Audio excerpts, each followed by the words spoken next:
Hello. Why does commentary say Cece and Elios? Neither of those people are here. Okay, now, hello. I can be heard. I believe I'm not on my shitty mic. That means all is good. How's everyone doing? Seems like everyone's actually pretty fucking big this time. A lot of people are in the queue. Speaking of queues, I should probably do the intro, or LARPa's doing an intro that I totally have. Yeah, welcome to the return of the Melty Blood community server, open lobbies, the community nights, the cycling of casual games, where I maybe give some pointers while also trying to be funny, while trying to be less toxic than I am during Fuckfest. Yay. Yeah. Anyway, without further fucking ado, let's start going through this long-ass line of people. First up, we have Not Jonas versus Show. In case anyone's forgotten the format for this, it's gonna be cycling through the queue of players. The top two players in the queue will play an FT3, winner stays on until they either lose or win two sets, then it's on to the next player. Getting to play the next player. Anyway, yeah. Not Jonas versus Show. Winner of this gets to fight Alan LeBlanc, who I met at fucking Outplayed.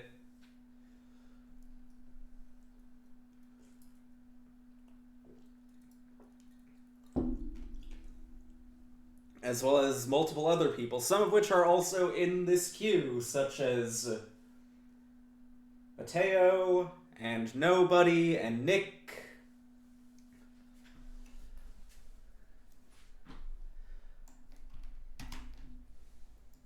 Nice people all around. Anyway, we've got the IP. I don't know who Not Jonas plays. They'll likely be facing C-Say, though. That's who Show plays. I do hope next year all of Europe pulls up.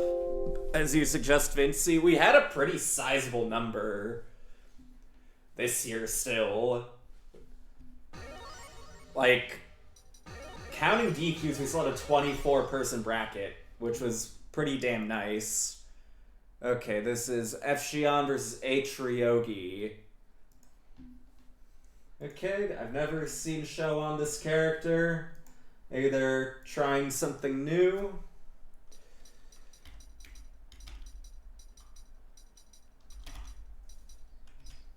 That's not Onus. Also, I am juggling, like, often Discord tag. Two different Discord tags for some people because of the stupid fucking Discord new name system. If you'd rather I'd use one of your other tags from the one I'm writing down, feel free to request that. Anyway, we've synced, we can start. Curious what this never-before-seen Efshion and the Show H. Ryogi can do.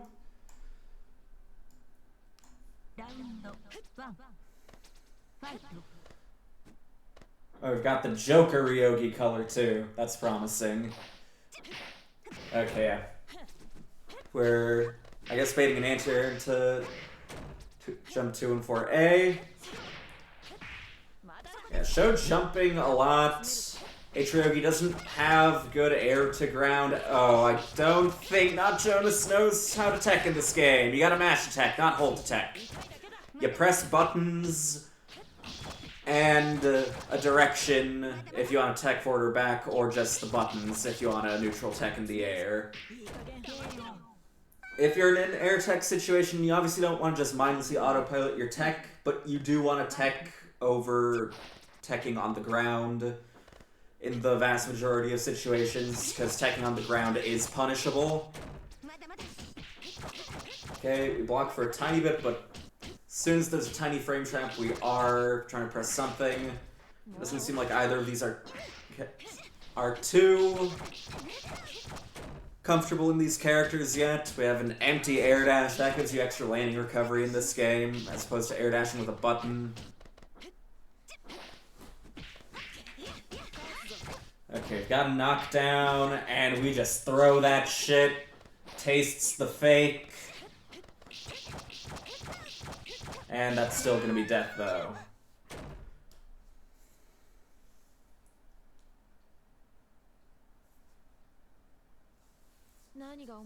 Okay, game 1 to show. Right, scores. I gotta update scores. It's been a little bit since I've run these. I'm de-rusting. Okay, we've got combos from Not Jonas as well. Looking better than game 1 already. Doesn't actually look like Not Jonas knows they have one of the best DPs in the game. They're varying between blocking and just getting hit. Yeah, this character's 2C is not great. Yoshiryogi's also the more pressure-oriented moon, so she's gonna be generally harder to mash out on. That's death, yep. Show halfway to taking their first of potentially 2 sets. Getting hit by the jump 2 and 4-8 fairly often, though. That is just straight up blockable. That was kind of a risky tech. Just wake up 5B, no fear. Using jump 2 and 4A again. The move's not great in neutral in a lot of situations, especially if you're trying to directly use it offensively, but Sho has just been getting hit by it in a lot of cases. Oh, you're trying to mash after whiffing it. Don't recommend that. Will this kill? I don't think. Actually, that could have killed because you just didn't tech and gave the opportunity for a whole ass another sequence for the combo. Yeah, Not Jonas does seem a little unfamiliar with much of the game's system mechanics. You want to learn teching so you don't give your opponent free combos and Oki. And might want to learn some of the buttons that works best for their character neutral instead of relying on not great specials. It's pretty easy to just fall into like using specials where you should be varying different normal options just because specials are flashy and shit. Like, okay, we've got the DP. Is Not Jonas listening in? Okay, my next piece of advice is, first off, tech. Could have gotten out of there with better frame advantage. Not Jonas probably wants to, if they're going to use specials, occasionally present maybe 2 and 3, 6A, or maybe 2 and 4A, but more importantly, with the amount they're taking to the air, they probably just want to use Efshion's air normals, which are pretty good. Jump A and Jump B both have a lot of active frames. Jump B has a good hitbox. Jump A retains your air options on whiff. Jump C is good too. Okay, we're DPing again, nice. We try rising to no avail. Okay, we are just using more stuff as I mention it. Not Jonas might be listening to my commentary. But yeah. Jump 2 and 4A can be used to just change your air momentum and get to the ground faster sometimes too. To make it harder for a specific landing trajectory to be caught or predicted. Ah yeah, this one's 5A is not good for catching people in the air. You gotta play the other moons for that. Particularly C. Wanna hold back in the air if you're not committing to anything. Honestly, even if you are about to commit to something, you might as well hold back in the air before you're in the startup. Ah, you could have caught the landing. You're still alive. Okay. Essential throw, but it's looking pretty Jover at this point. Yeah.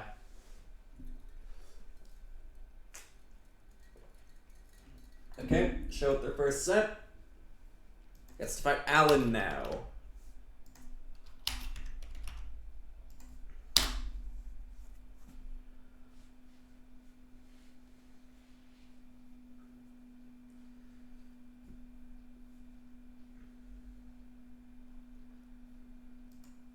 I wonder if if Alan will also present one of his subs. He's mentioned doing a bit of C. Koha dabbling. Maybe we'll see the C. Koha sub. Otherwise, he mains not H. Koha, H. Satsuki.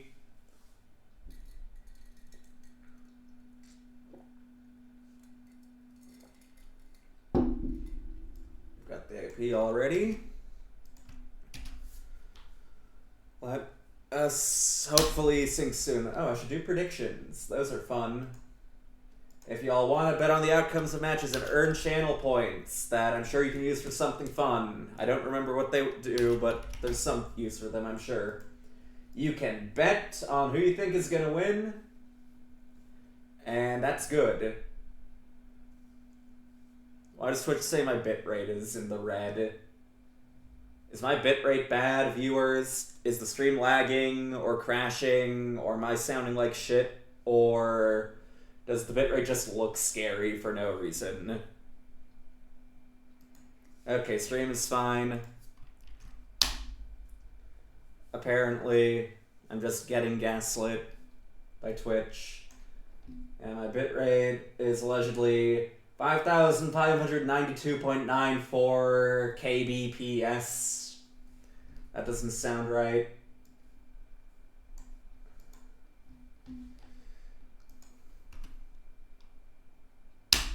Trying to connect. Oh, right! Thank you for reminding me, chat, that I am using the no music version of caster. I will change that next match. I have like 3 different casters with different adjustments. That's on me. My bad.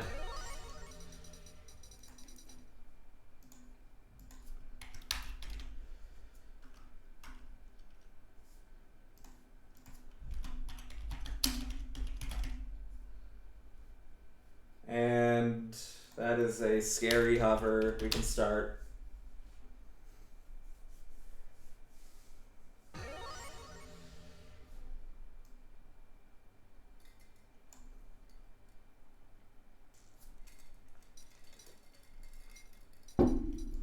Okay, it does not seem we are staying on the funny cat, which I appreciate.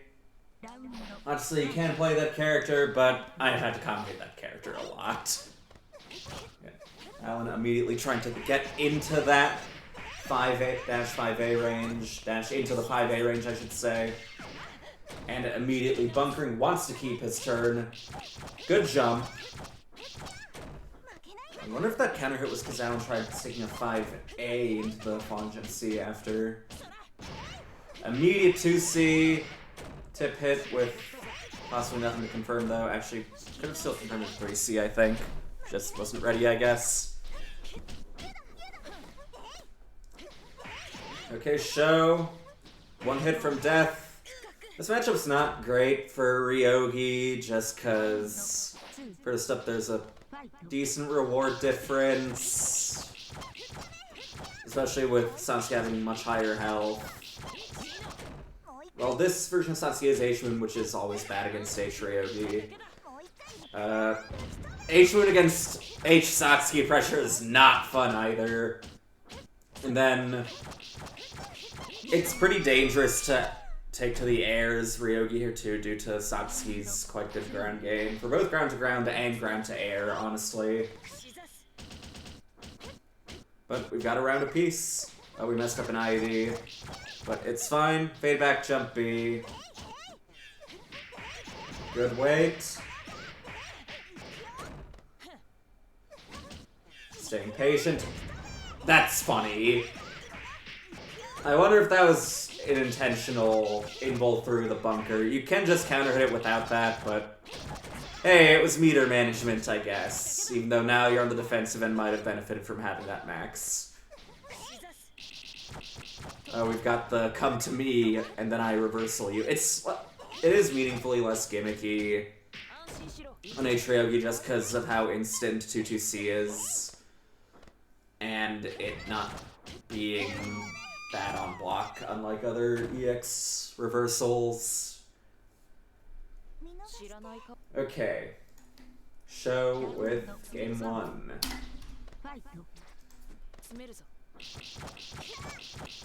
Catching that neutral jump with 5B. Big hitbox.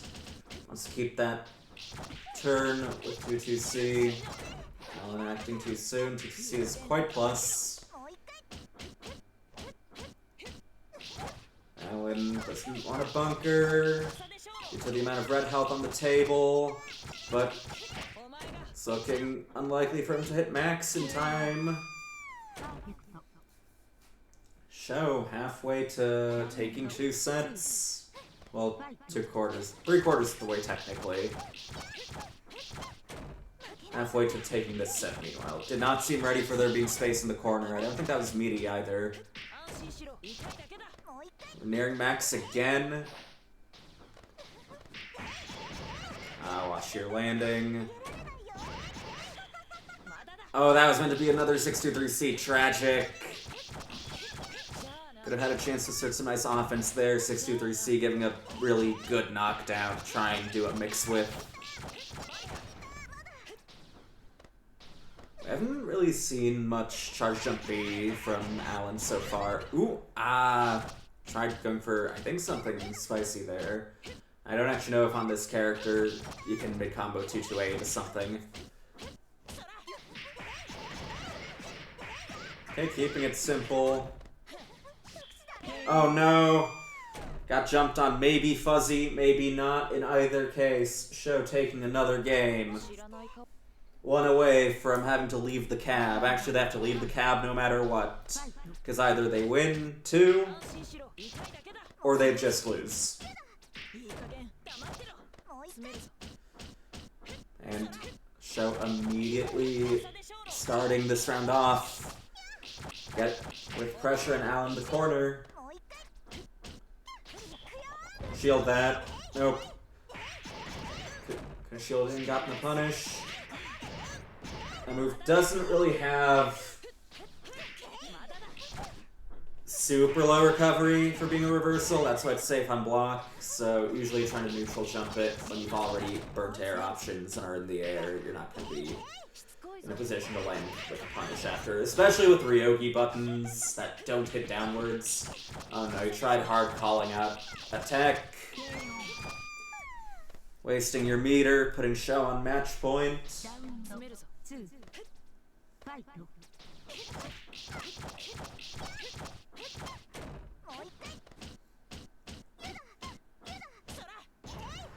Oh, that could have been a big whiff punish. Satsuki 2C. It's very fast, but it does have pretty high recovery. Okay, Alan is trying some other new things, like the 2-2A. Not ready for these non-counter hit 5As to confirm. Now he's pressing 5A, 5C more. Oh no, he's also getting cucked by Ryogi Hurtbox in relation to 2C. No.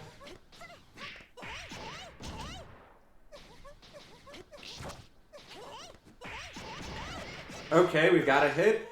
Not sure if I agree with that meter spend. You had a lot of red health and would have gotten it back. Also ended pressure on 3C. That's not good.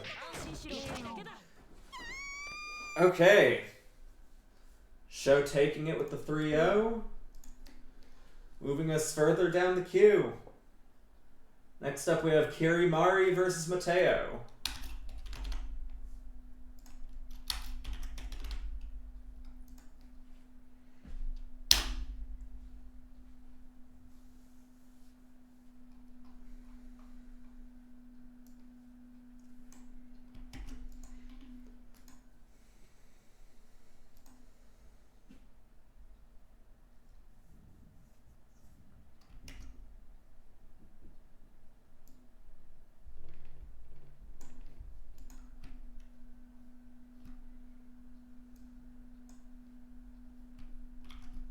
We've got the IP from Kirimari. I believe this is F. Shion versus C. Akia. At least the last time I remember watching Kirimari play, that's the character they played. Mateo, meanwhile, the C. Akia dedicator.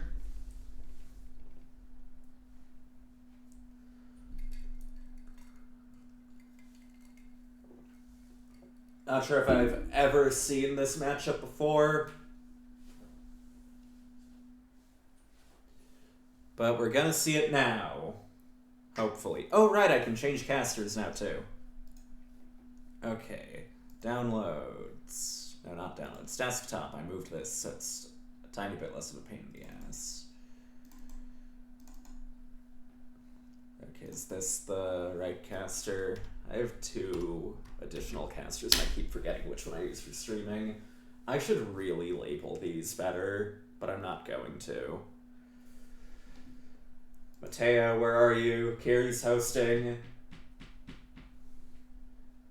Says he's currently idling in Modrinth. What the fuck is Modrinth? Or Modrinth?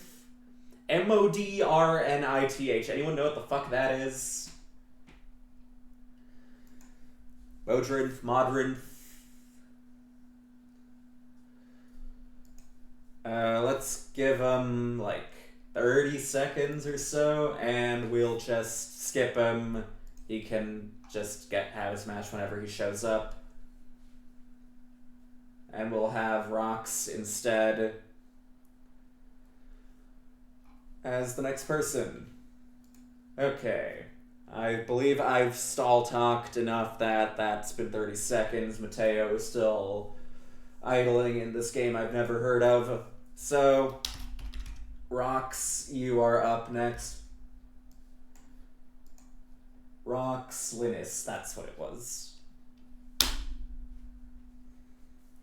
Modrinth is a Minecraft mod client thingy. That's nice. I should play Minecraft again.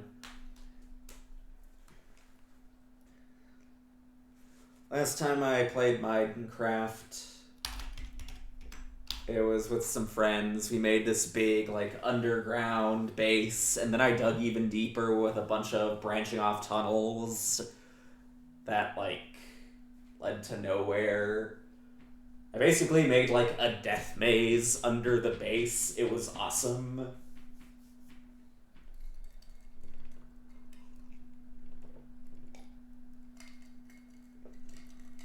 And then the only person that wound up dying in it was me several times.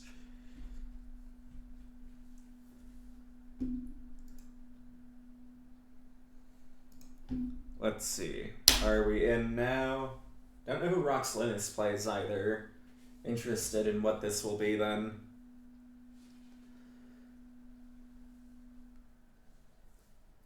Rox Linus, are you playing Minecraft too? Doesn't say you're playing anything currently.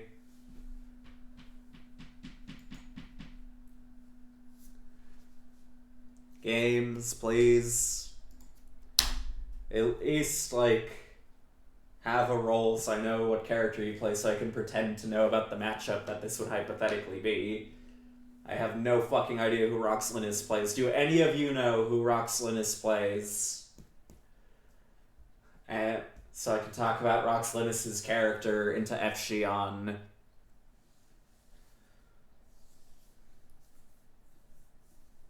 Redcord says C. Ryogi. Another fucking Ryogi. Nice. The cornball Ryogi.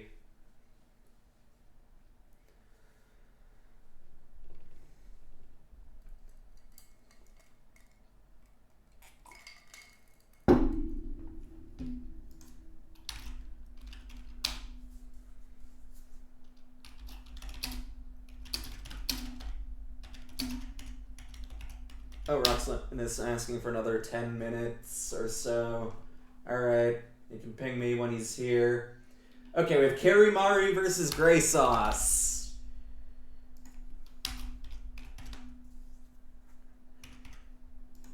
Okay, Grey Sauce is online, has shown up for these before, and has played me in the C. Nania mirror. I believe in Grey Sauce being here, for real. We are going to get Efshion C. Nania games. I believe in this one.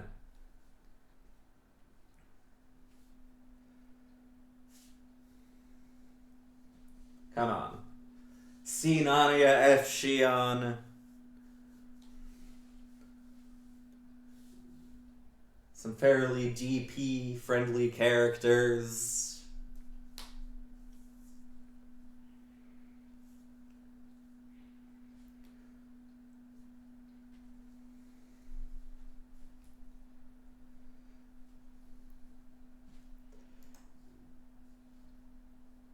Gray sauce, please. If you don't show up, I'm gonna start calling you gay sauce on stream again. Gay sauce, gay sauce, gay sauce, gay sauce, gay sauce, gay sauce, gay sauce, gay sauce, gay sauce. That did not take as much wind out of me as those coughs would suggest. I just inhaled dust by accident at the end of that. Okay. It's looking like we are missing gay sauce as well. Well, thankfully Monger is up next and I see him in the fucking chat. So, Monger, you get to fight Kiri instead. You two fought at the last Red Cord bracket, I think, too. We got the fucking I'll face myself ass shit matchup.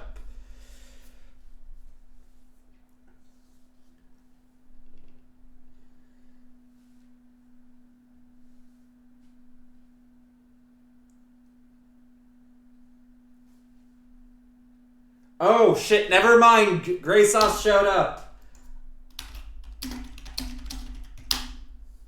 Okay. I guess I was a second late on the connection. I assumed Gray Sauce still hadn't shown up. My apologies. Okay, we'll be syncing now. Okay, we're seeing C-Wark instead. Interesting. Let's get a prediction up. This should be exciting. Hopefully. Even if it's not that exciting, it's probably more exciting than fucking waiting and waiting and waiting for more matches. Anyway. Gray Sauce.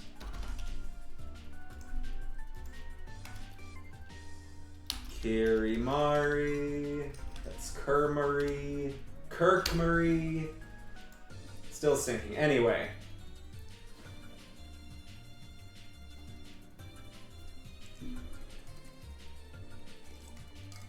And we can start. Alright. I don't think Wark's style of zoning is too great for dealing with Nania's kind of mid-range burst movement. Especially when his anti-air game is fairly good too.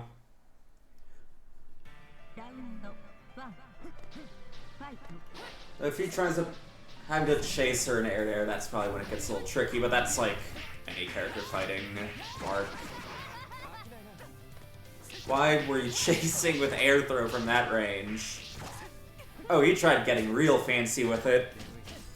Want to both do the quarter steal, left, right, and dump 2-3-6-C for a bit more Oki. So we're doing some mid-screen Oki. A little off on the 2C, had to do it sooner. Well, Space Jump C. That's not gonna kill. One more hit will, though. Meanwhile, we're seeing... Okay, damn. We're seeing some very aggressive use of rings from Kirimari. And Gray Sauce not really having it so far. Okay. We're getting a little... We are just pressing shit and having fun. We're not yet. Not ready for the air hit, it would seem. Already got 2 buttons to confirm that with, too. Oh, we've got a fairly nice combo with Charge 6C. Yeah, 6C is one of the nice boons that C-Wark has over the others. It allows her to keep in for pressure. And Kiri immediately biting back. Yeah, Victor, you can join the queue. I'll add you right now. It might take a little bit to get to you because of how many people there are. But you're in. Anyway. Got the Oki. Oh, we autopiloted. Canceling it into a teleport, but that IC actually hit. Okay, we're going into teleports a lot. Which I don't particularly recommend. Especially because the already kind of gimmicky approach ones also put you in the air, which is where Wark often wants you to be.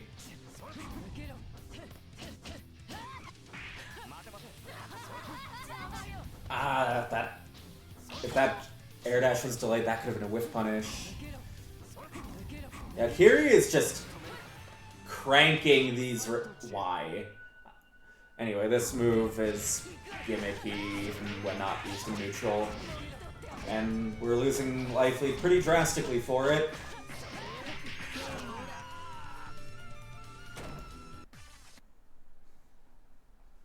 And we've got even more people joining the queue. Hell yeah.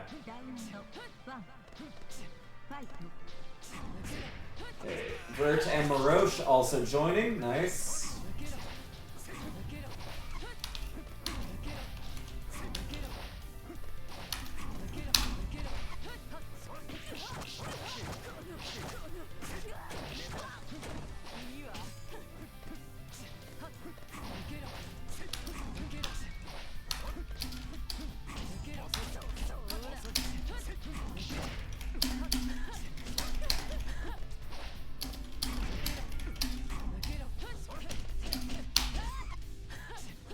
Okay, that's enough updates. Back to the match. I know we're pressing buttons when rings are right there. Okay, Kiri's looking a little more comfortable.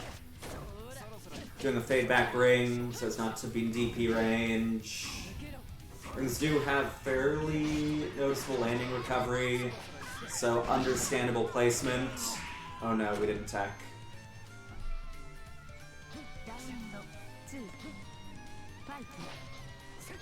Anyway, Kirimari is up a game, might be up 2 games soon.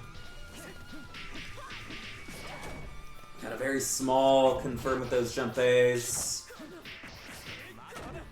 I think Grey Sauce probably wants to play a little more grounded in a lot of situations.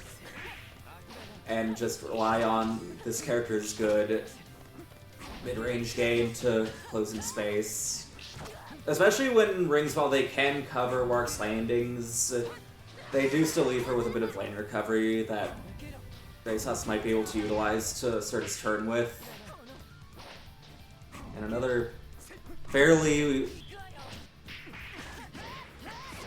Yeah, from that range, that move is plus. The closer it's used from, the more minus it is. That's plus 2. Plus as well, not like the number 2.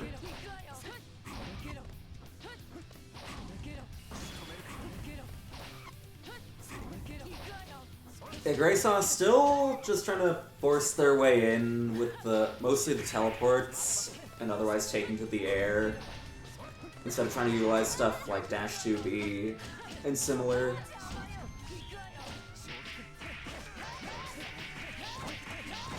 Okay, still alive, but this is looking rather difficult. Yeah, just run away.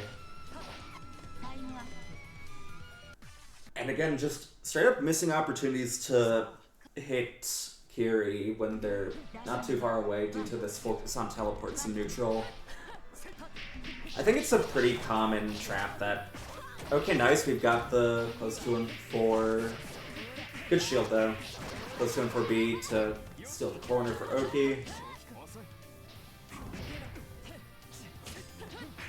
But yeah, I think it's a common trap that you or Nanya's run into where they want to go into teleports and fast falls and shit a little too soon in learning neutral with this character. Instead of utilizing the character's dash and ground buttons, or just defensively controlling space with jump C. Yeah, you've got Max to back yourself up, no fear.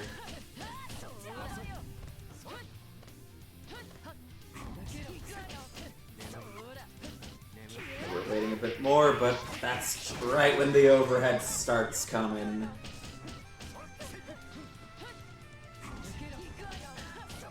We're getting some dash unders. This still isn't life lead, so Kiri's still in a good spot. Almost wasn't, now definitely isn't. Dead.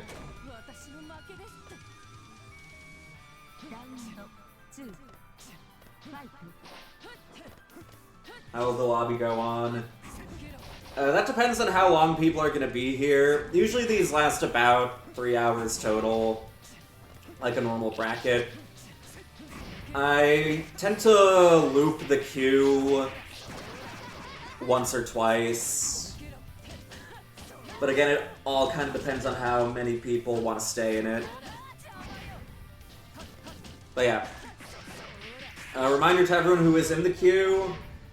The queue does loop when we reach to the end and we go back to the top. If you only wanted to play once, do please tell me so I can remove you from the queue the second time around.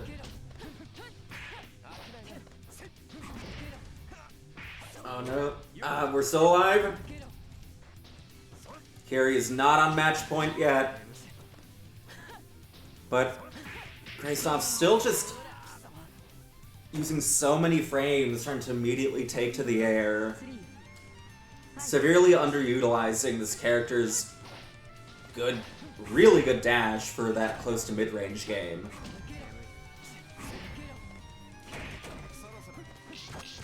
There we go. Slightly.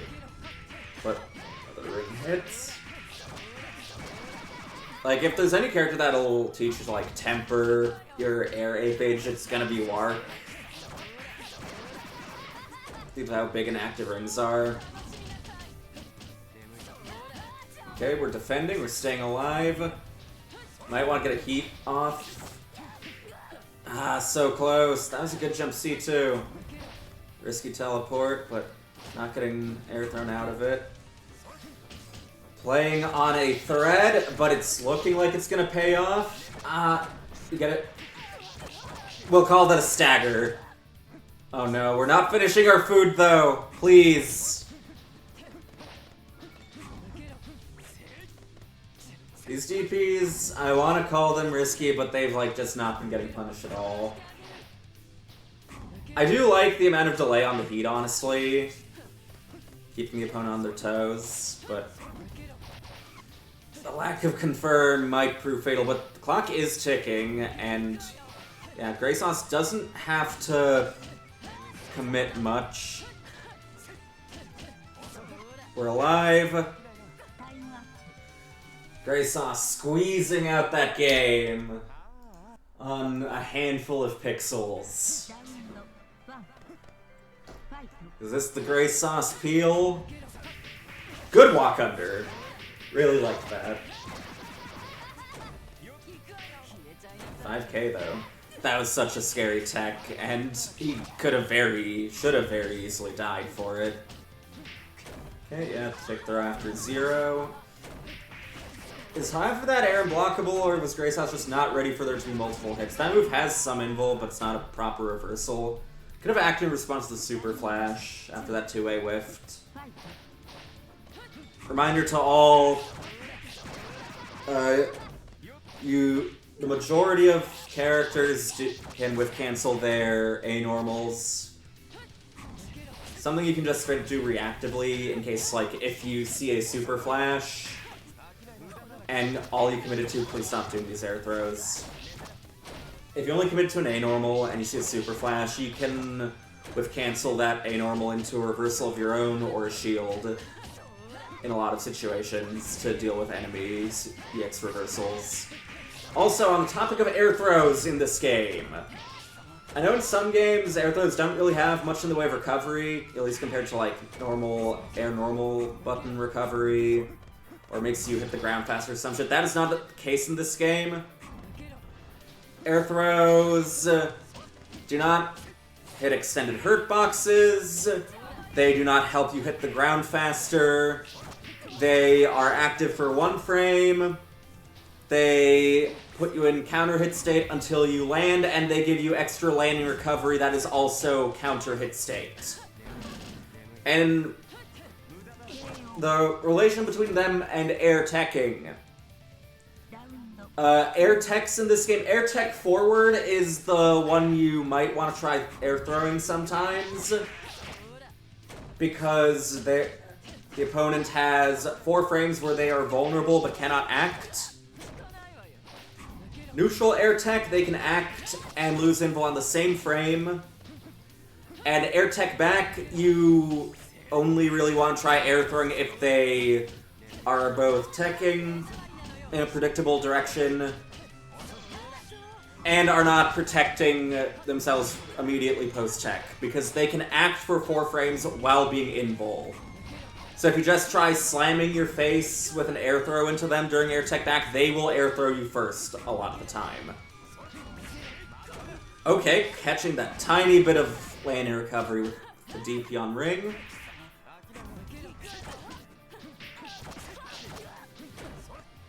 Unfortunate drop. That would have been fairly decent damage.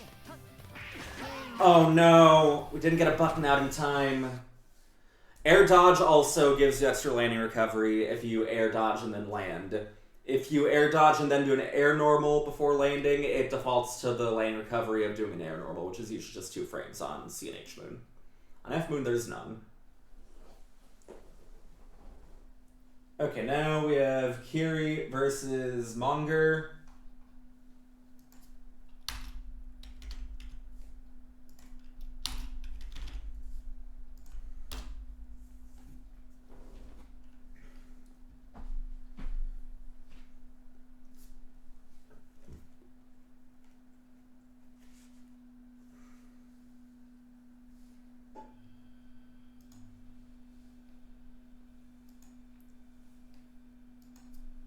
And then we'll have Roxalinis versus someone.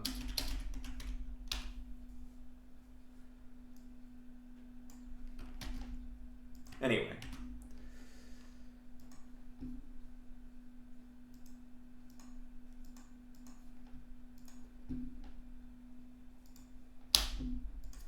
Is there a character lock? There's no character lock. You can play whoever the hell you want at any point. This isn't like a tournament or anything.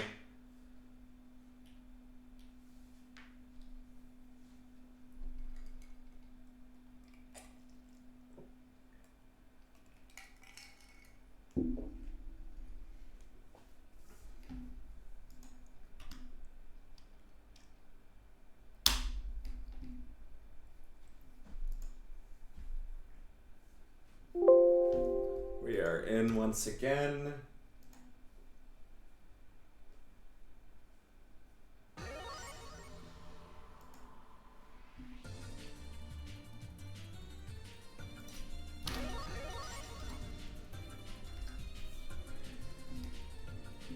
Okay. It does seem we'll be getting the I'll face myself matchup. Let's get a prediction up as well. Predictions up. Get your fuck coins out and vote your hearts away. Kirimari versus Monger, known to some of you as AP Monger. Or like Gay P Monger. We can begin.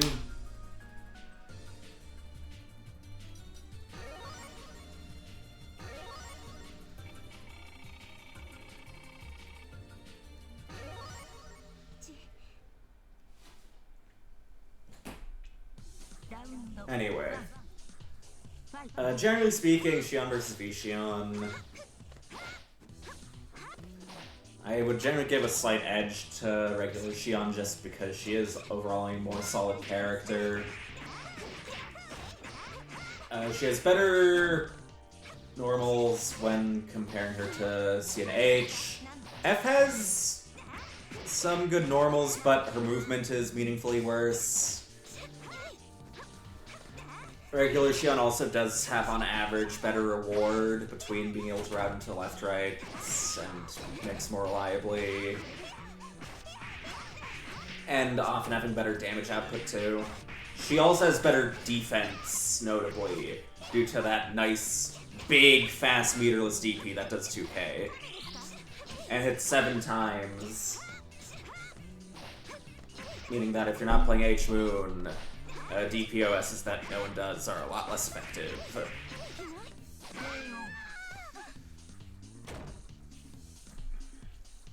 I also saw an air throw whiff that I assume was not a good idea. I didn't quite see it in full because I was too busy hearing the sound of my own voice.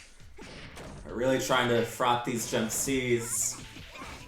Yeah, that's command grab, 2-2B, or just gonna blockable, I forgot which.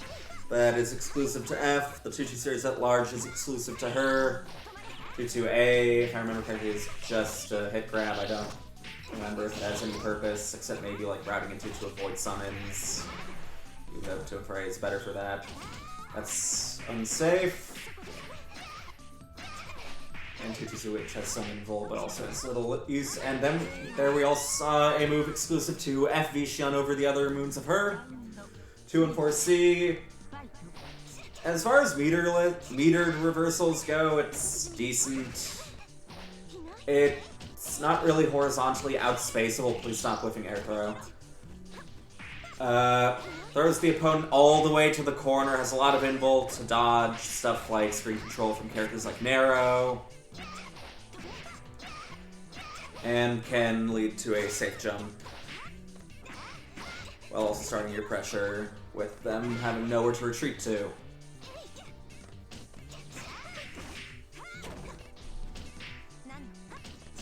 I wasn't ready to convert that second hit onto the counter hit, I guess. We want this corner instead. And yep, it's a good call out for those long-range telegraph gaps, as shown there. That moves... Oh shit. We didn't finish our food, no! Yeah, that move on FV Shun's jump cancelable on block.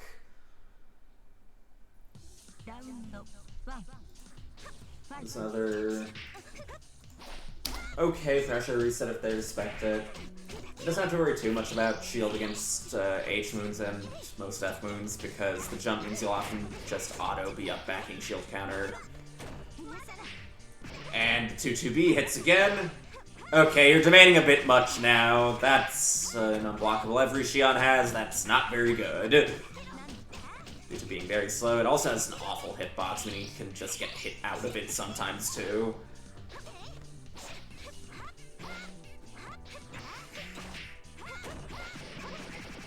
Oh, just doesn't fucking hit the tech space somehow. Xion dive kick, one of the weaker in the game. That was a counter hit. Wonder what they were mashing there. I would assume Kira would be mashing DP again out of tech. That move is very minus. Even more so on hit than on block somehow.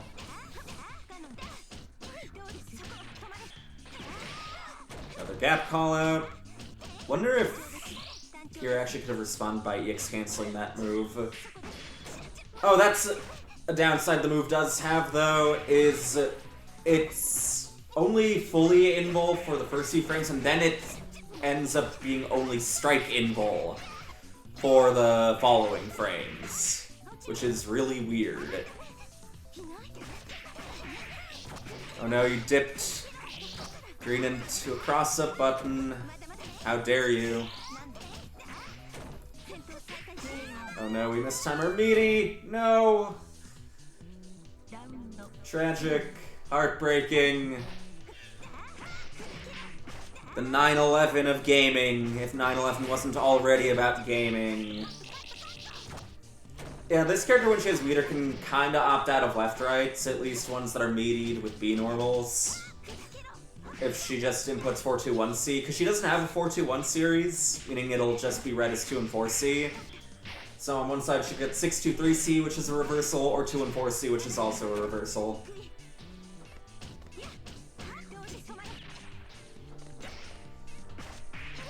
Stay in place. This is killing just barely. I wonder if Munger missed one reduce there, which sealed his fate. In any case, here he takes another game.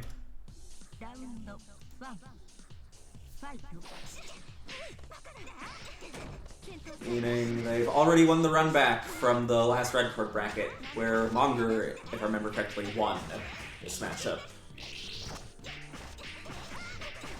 Pretty good damage. Punishing the tech this time. That move catches jumps while also being an overhead. Jump catch is honestly more notable for it than the overhead factor because of how slow it is when you charge it. The uncharged version is fucking unreactable in bad connections, though.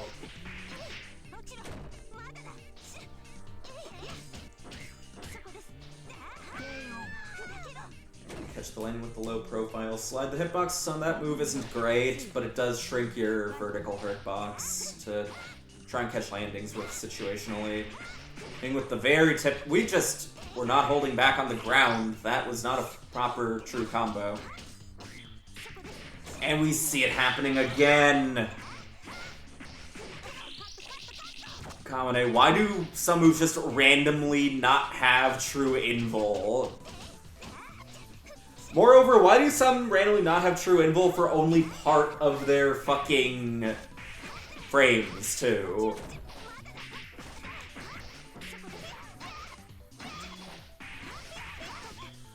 Okay, we've got some max. Might as well use that as a better combo ender. It just got hit by the low at the end. Might have expected a triple overhead somehow. Kiri on match point. Looking to get that 3-0. And we go wide with the air throw again. Ends the string fairly early into drill. This character's drills have some resemblances to Water Drill and Hime Geyser, but they're like worse than both.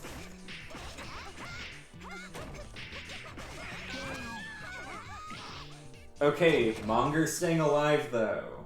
Denying that 3-0. I've just read that Helixon put 400 channel points on his name.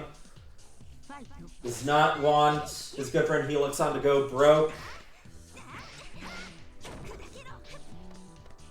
Wants him to be able to put bread on the table. We were, I believe, just not holding back again on hit. I don't think her dive kick is comboable at all at that height without a counter hit. And the overhead hits! Saving it for the 4th fucking game to finally ensure it's not being seen. Plus...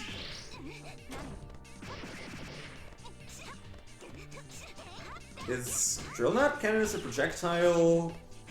Or did Kiri just not hold shield long enough? Oh, they were rubbing up on each other with no commitments for a bit. Oh no, you're trying a little too hard to catch these landings now. We're max again, might as well burn it.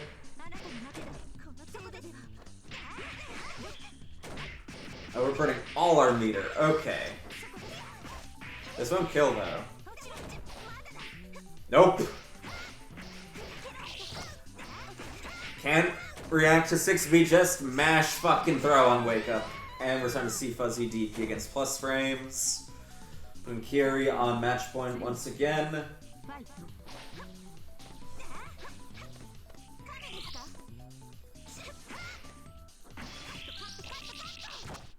Lots of air warrioring in this set in general, I've noticed too. Both just want those jump C counter hits.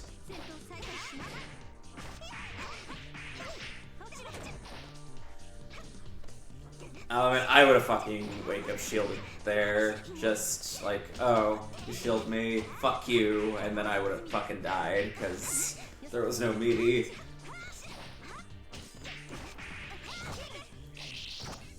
Wonder what caught Kiri there. Oh, the fucking fastest, if not one of the fastest overheads in the game. That's frame like 12 or something. I don't know the exact number, but it is really fucking fast. It's pretty much only going to be used as a finisher though, because it does leave you minus on hit. Okay, Monger looking for the peel, however. The bananification of Kirimari.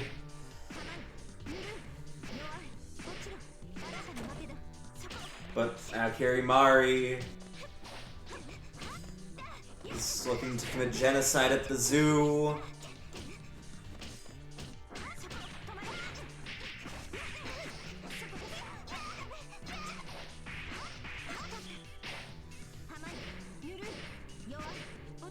Okay, one more hit. We'll put Kirimari on match point again. You're dead. Kirimari on match point. Looking to put down this revolution. Lotier's gotta learn their place. We are once again just not actually blocking while getting comboed. It would have been hype if that combo was real, though. Double drill combos are cool. Ooh, yeah, believing way too much in your ability to continue pressure after block 2 and 4A.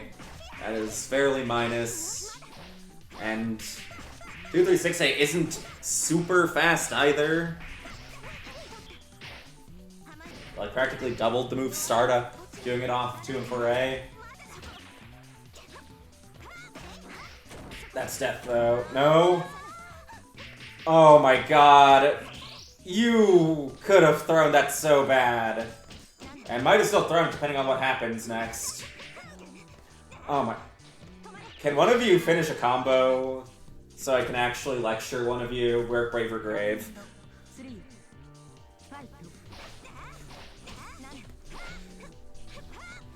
I kind of want to say Monger deserves to win this one after that fucking circus-ass ender attempt from Kiri.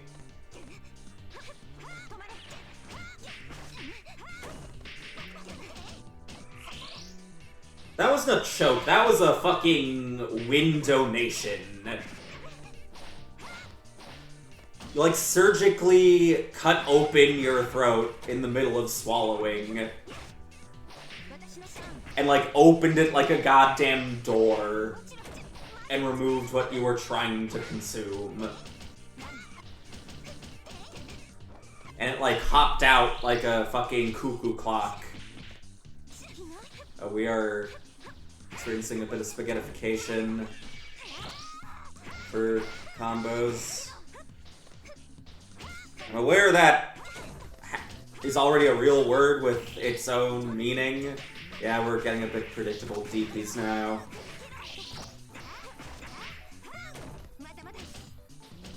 One more hit. Clock's starting to tick too. That's plus. Still plus. It's looking a little Jover. There we go. I was like, the overhead's coming soon, isn't it? Or maybe a throw. We didn't really see much in the way of throws at all that set. Monger with the peel.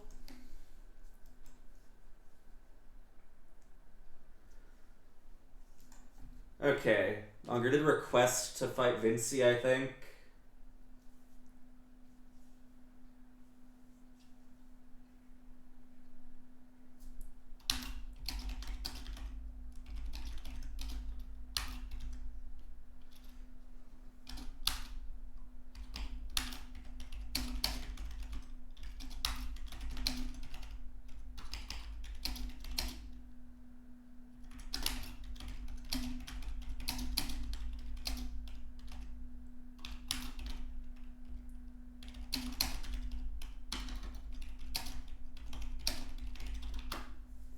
Yeah, we have Vinci versus Monger.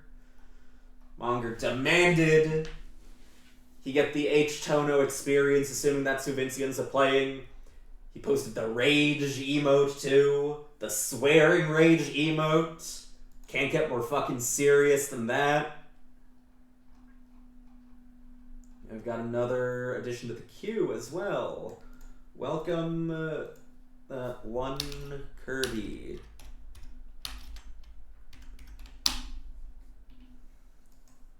Oh, he's playing Vishion as well. Okay. We're getting some nice hot V-Cest for Monger's second set.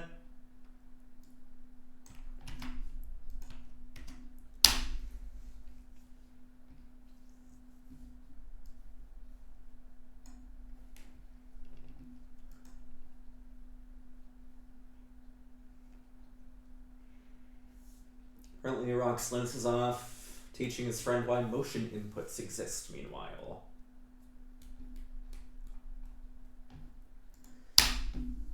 We are in. Let's get another prediction up.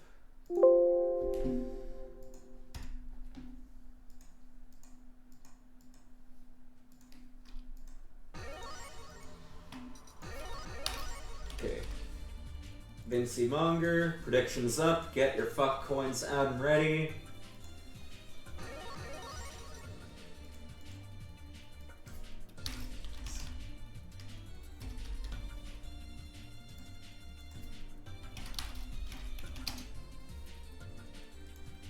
We can begin.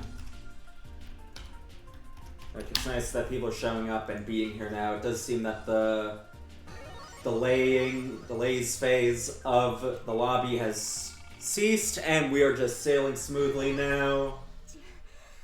So those who stopped watching earlier can come back. They've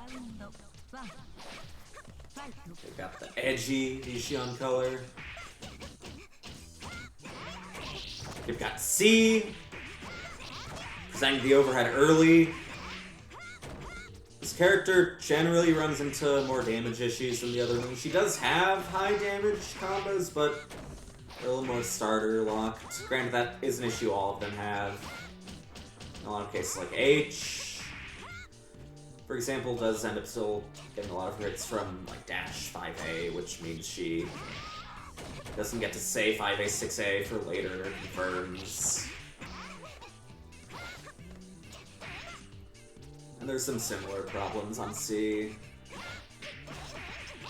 Well, we just made that shield whiff by diving just outside its range, but we didn't get our ender!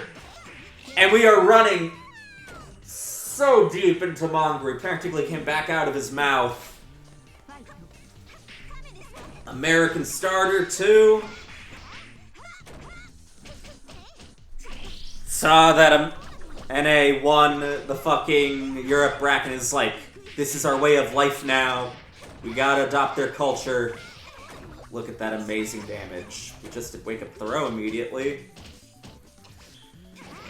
Oh no, I think that wasn't even whiff cancelable. He pressed that 2A after the super flash. Okay, Unger's getting his chance, or maybe not. Okay, a pretty momentous... I forget, is momentous based on moment or momentum? As a descriptor, I forget. A momentum-y game 1 for momentum-laden game 1 for Vinci.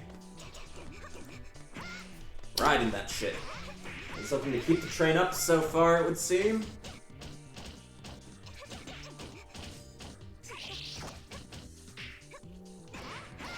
We're having a hard time getting out of the corner so far. We've got some Akia Oki, but we get 6-2-3 seed out. I'm not sure what Vinci was committed to because Akia was blocking him. And he is halfway to taking this so far. Oh shit, are we having connection funk? The frame counter went down a bit. Oh no! European routing, why? You guys should have come to outplayed and played offline. This wouldn't have happened.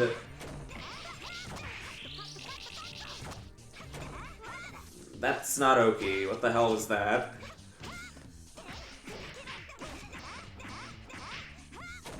Okay, Monger has an opportunity to assert himself now. There's the throw that we didn't see all of last set.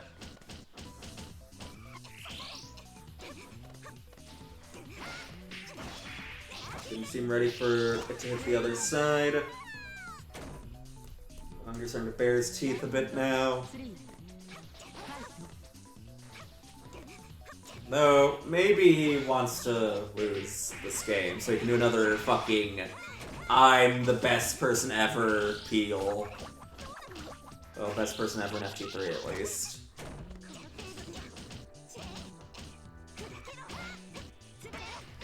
Nope, that can low crush a little bit. It's looking good for Monger so far. We properly punched the tech this time too, I think. He was seen standing. And we just run in this character as fast as fuck. We have insurance that doesn't insure shit when you're a literal pixel from dying. 1-1. No reverse 3-0 on the table this time.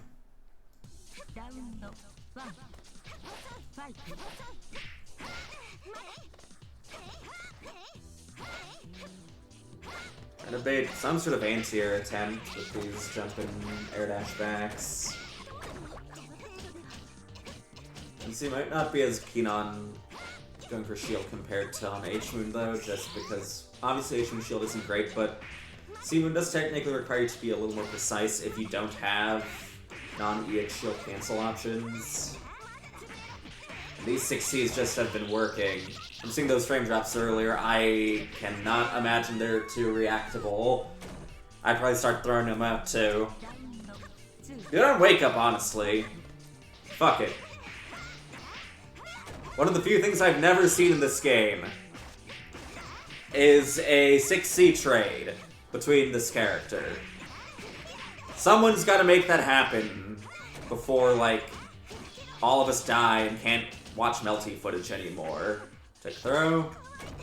Getting a nice amount of health back. Actually, the health back doesn't even matter. It's more about just bringing him closer to dying range. I do heat, though. Getting a bit of health back.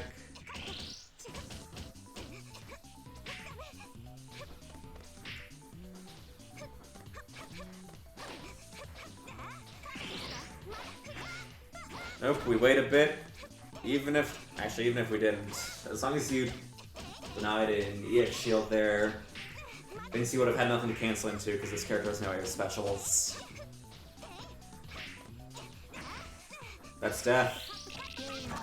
Does meter dumps immediately. That, I don't really agree with that because now you have 0 meter. If you're nearing max, I would have agreed, but you didn't manage anything. Maybe the connection just made him really scared of dropping. Shielding out again.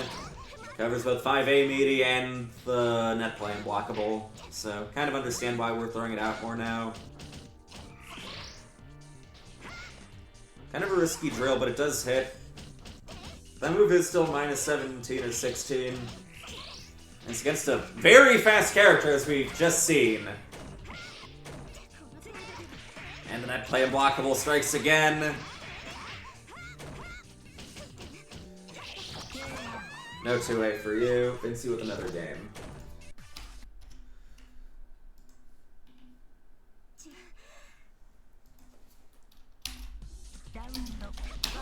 Asia-chan has entered the queue as well. This is a big fucking queue.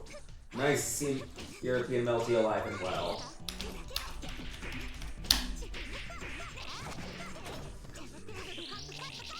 You could have whiff canceled that 5A into shield and gotten a full punish. Remember, you can whiff cancel your A-normals in response to super flashes. It's really easy against this character's 623C as well. Because it's just one hit, you don't have to multi-shield anything, you can also just let your shield recover into a full punish. Because of how much recovery her 623C has. So I was calling out the plus frames, but we are just waiting.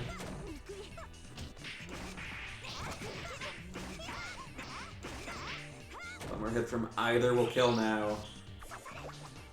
I wonder if a super jump forward would have just straight up punished that move. That move does cost a lot of frames to use. As well as costing 150 meter. In any case though, Vinci on match point now.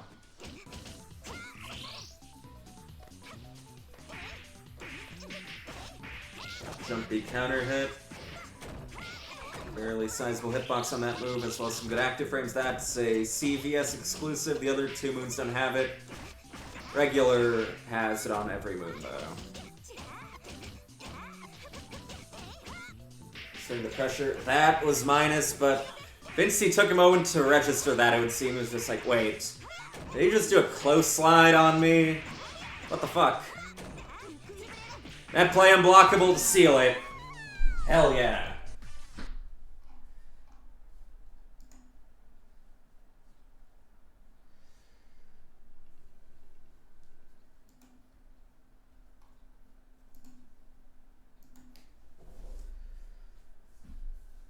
Okay, next up we have Rox versus Vinci.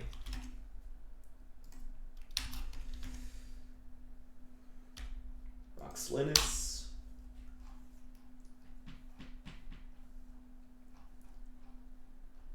Then after this we will have Musesk fighting someone. Either Rox Linus or Smo.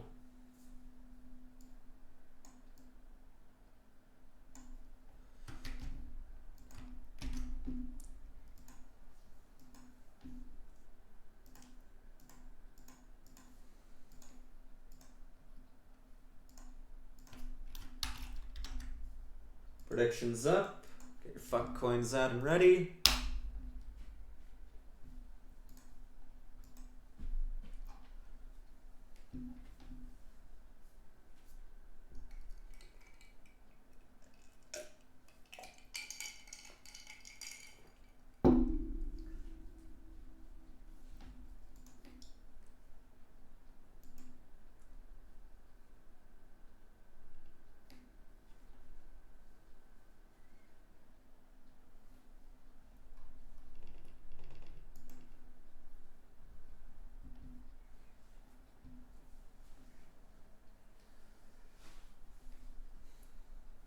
I await the Roxlinus to approach. It is your time, Roxlinus, at long last. You can finally show the world what you're made of, unless you're still explaining to your friend why motion inputs exist. If you still are, I'm kind of interested in, like, the content of the lecture. If it's that long and complex.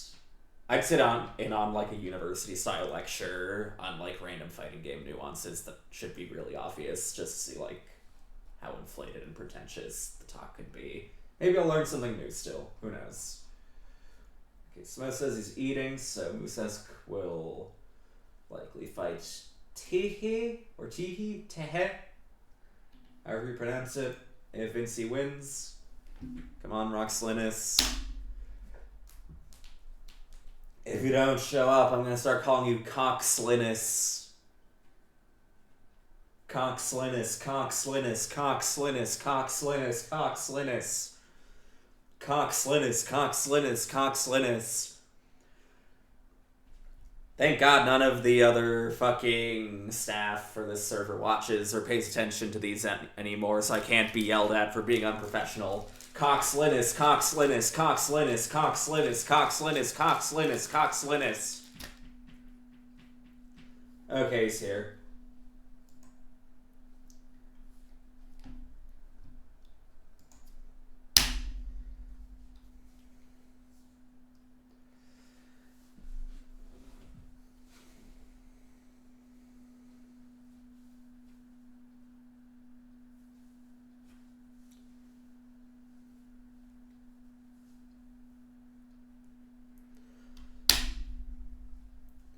Okay, we are trying to join the IP. I hope Roxlinus knows how Caster works. Okay, he does. Enough. If he was new to the point of not even knowing that, I would feel kind of bad for sicking Vinci on him. I mean, maybe I still do. He does still seem a little bit new to this game in general, but he can take him.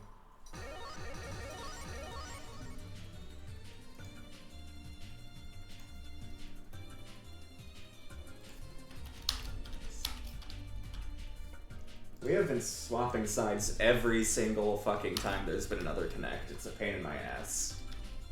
Hate that shit. Let us begin.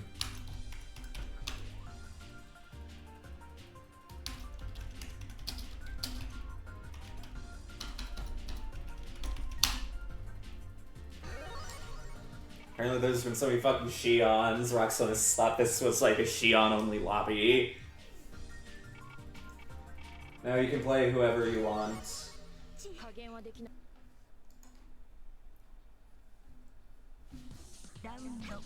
When is the last time we've seen a character that is neither Ryoki or Xion? This lobby, though. I think the only two characters we've had that haven't been one of these two have been Wark and Nania. A deep jumpy tries to 5A anti-air. Those aren't particularly reliable in this game. Some can catch IAD, but that's about it. Vinci with game one. Pretty dominant looking so far. We are getting an American ground start, which isn't that American, but slightly American start. Yep, that move protects her ass. See Ryogi exclusive. Tries 5B Abari, that move is not particularly fast, so ill-advised for claustrophobic Abare. Oh, try shielding out. Oh my god, you fucking clowns. Honestly, come on!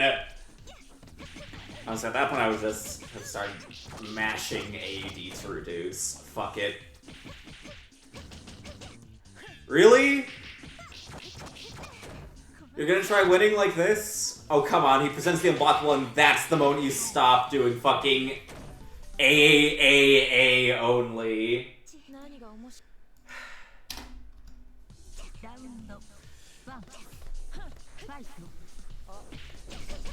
Oh my god. Okay, we're back to doing real combos. If he kept doing that, I would have just started doing on fucking commentary. Like, reading out how his fucking combos are pronounced. Just 5 2 Watch your feet. Usually I say that in relation to a move that's a low. That's not a low, though.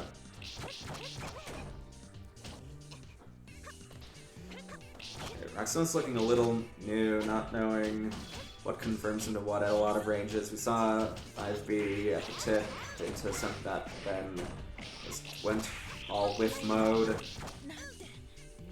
Yeah, you're in max, so you lose nothing from just doing an EX cancel for kill there.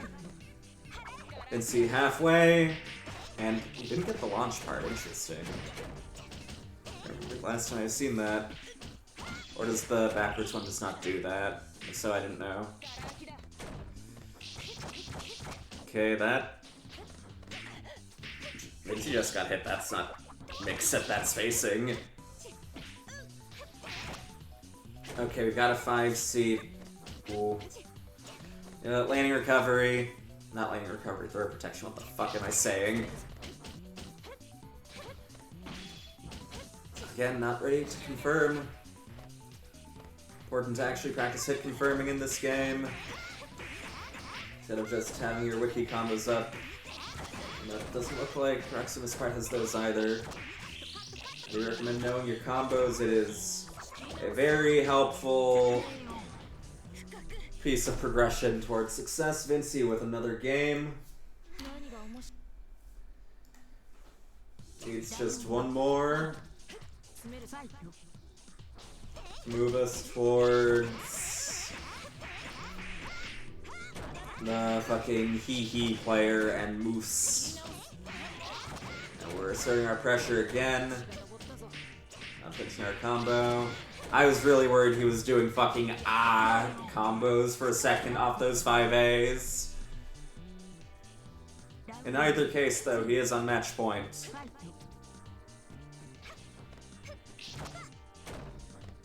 Okay, we got a nice counter hit there. Jumping people out of their air dodge recovery is good and something you should try doing. You do get a counter hit out of that, but doesn't seem ready for follow-ups to his actions most of the time, it would seem. This is the OTG, so yeah, attackable. That's not where you want to do that. Got another blood heat.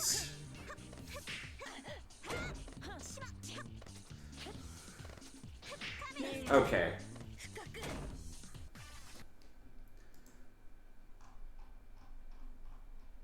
Yeah, that brings us to Teehee and Moosesk.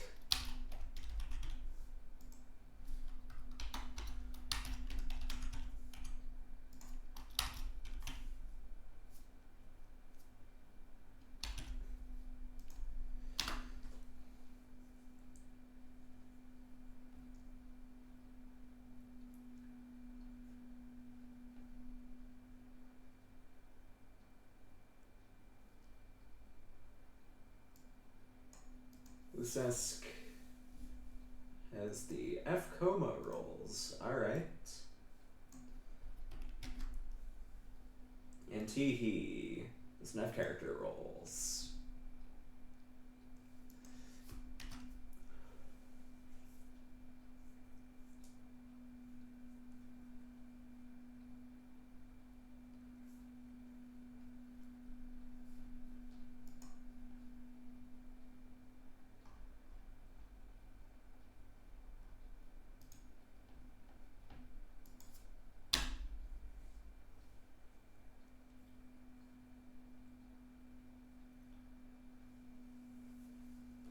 Waiting on the connect now. Musesk is hosting. Teehee, please show up and connect to the video game. Okay, I think they're in. It said they were in Melty for an hour, then stopped. Now it says just started playing. I would feel rather wounded if they just started a different game and not the one they were pinged for. Nope, they're here. My skin remains unbroken. The skin in my heart remains unbroken. They're using my F coma color, not that that means anything because I don't play this character. Anyway, let's get a prediction up.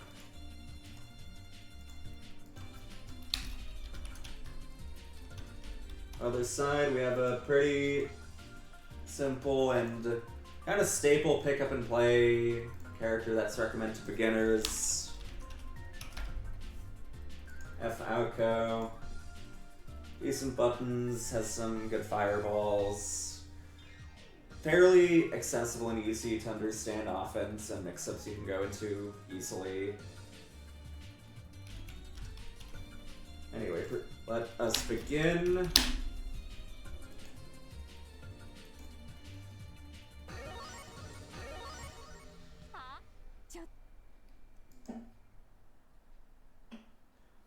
Oh shit, we disconnected. No. Are they still in? Or is that just a total crash?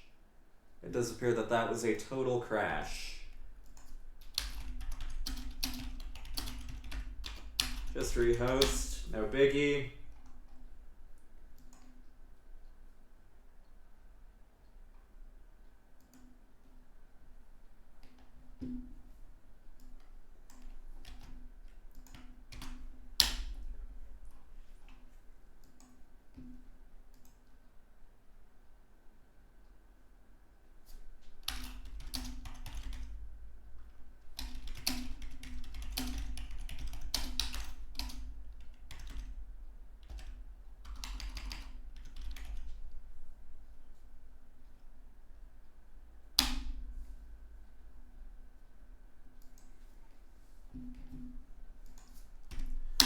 Let's see.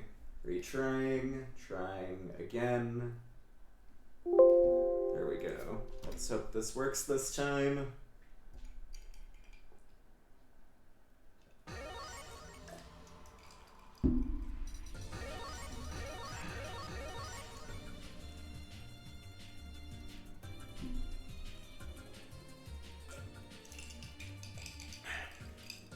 I don't think I've seen either of these two play. I've definitely not ever seen Teehee play. I don't think I've seen Moose play either.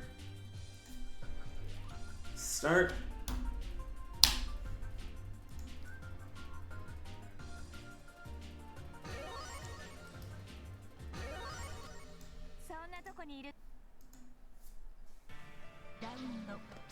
Oh no, are we having frame rate issues or is that just round startisms?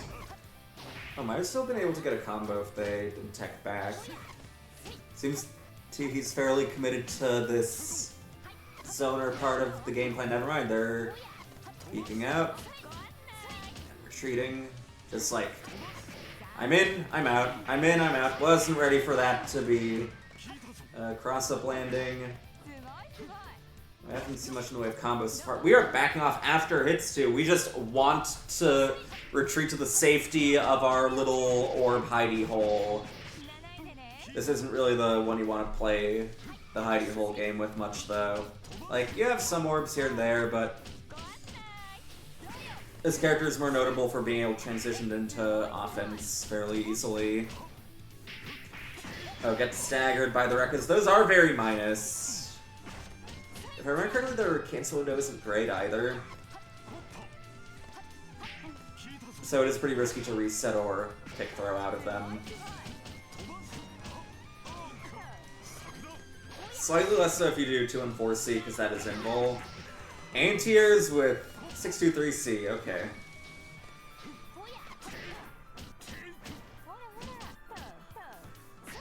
Straight respects the Rekka this time, but does not respect the rather flaccid pressure right after. Okay, we've got a half charge jump C, this time another DP. ADP this time giving us a full combo. Ain't here 2A, let's go. But we are just immediately mashing back. I'm trying to use 2B as a low profile poke, it would seem. Nope. Dipping a little too deep into the orb again. I'm actually getting a little surprised by some of these orb hits. I was kind of expecting them to clear in some of these situations. Especially that last one. Narrowly avoids 2B.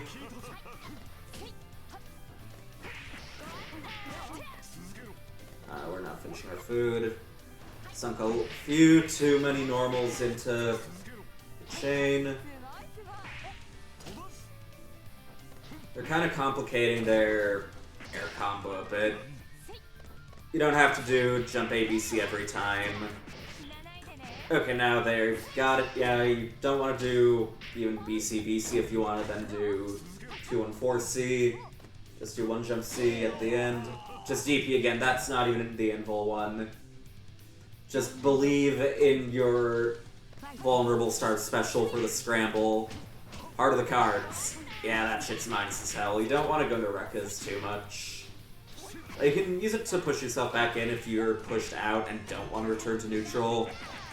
But you mostly want to sit on your A normals as F Coma, because they're the only ones that are plus other than like charging 2C. The 2B does have a good cancel window, and the C normals honestly do too. Except 6C.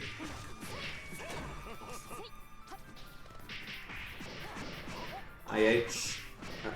Okay, we've got the real combo, except for the ender, but they didn't tech, we're fine. But we saw the side, doesn't matter.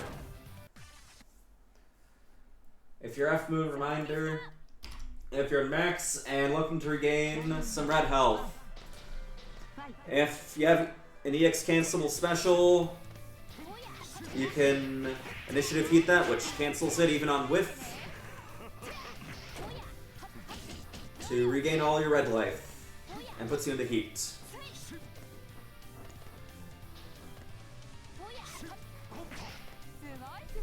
You can also do it with normals on hit and block. F Coma can actually do it to his jump A on whiff, which is kind of neat.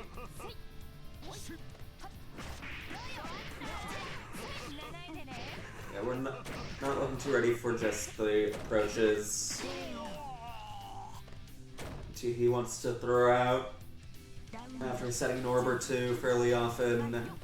Also been getting a lot of mileage out of these DPs. Full combo. We got a pair of balls. Out goes the shaft in the middle. Setting another orb right where Moose wants to dive kick. Throw that. You can whiff cancel your 2 into throw in response to the super flash there. Getting a little too DP happy now though. Good jump. Oh, you were crouching there. That wasn't a punish. Unfortunate. Moose taking it though.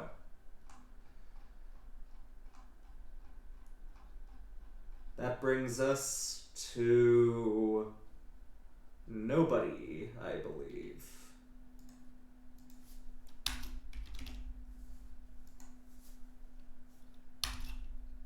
Versus Teehee.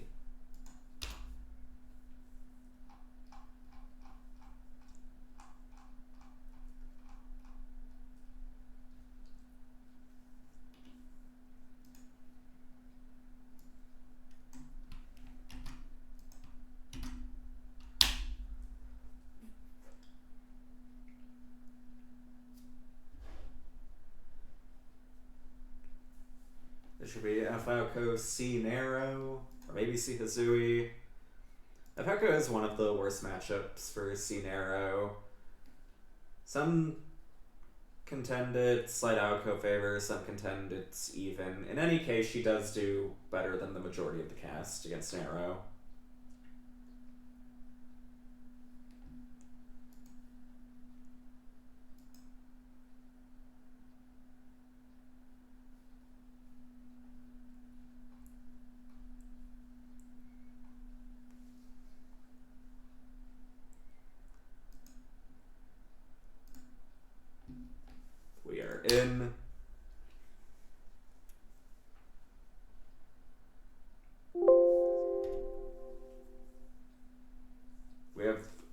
1 delay. Damn, these bitches are close, allegedly.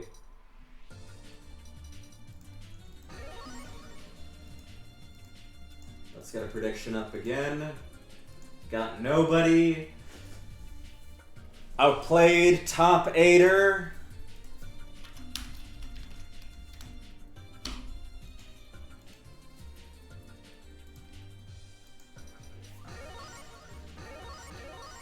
One of the 2 breads of the narrow sandwich that comprised outplayed top 8. He won his winner's round 1 match, and then moaned a little bit when he found out that meant he had to fight me next. Oh no, why are we... Did we actively select this fucking stage? Why? Well... We get to find out soon enough. You're out of bounces. Let's see if he's ready to reduce their DP output. That was so many frames worth of summons, but it worked out. Yeah, you have to block on Wake Up against this dude. Please block. That was the beginnings of a good combo, but didn't have any health left. Trying to throw out a 2C, but got another case of orb set into run in from Teehee. Okay, cute pickup. That was meant to be anything but. Thankfully we avoid it.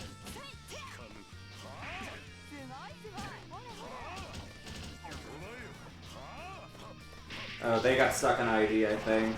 I assume nobody wanted to do an earlier air dash button. Guard break. That's death.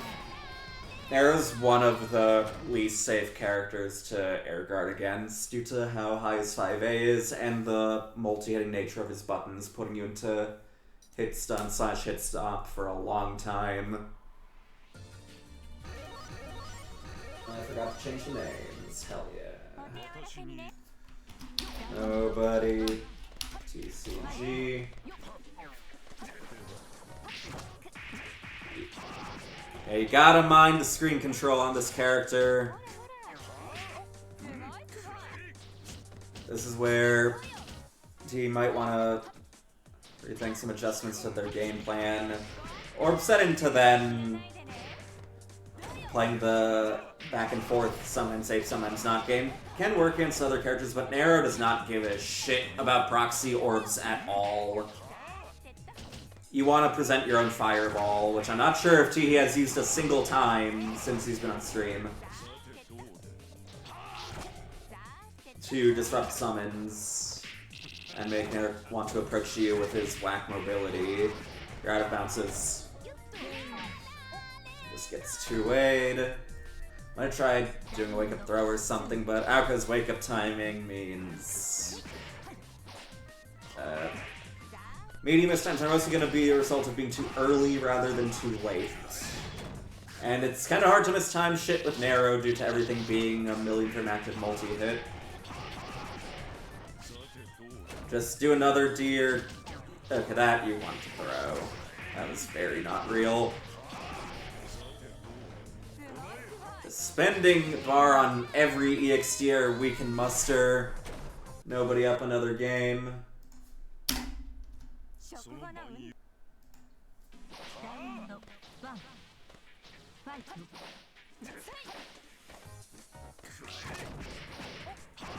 Another charge 5C finds its mark. Swing on crows.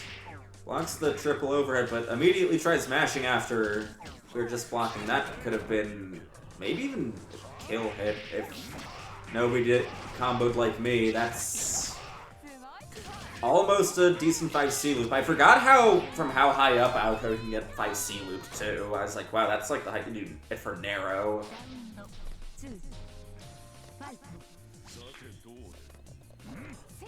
Okay, we are presenting the fireballs now when we're one round from dying. Yeah, those don't go away on hit, my friend. You gotta be ready to jump cancel a lot of your normals or route into hit grabs and the like.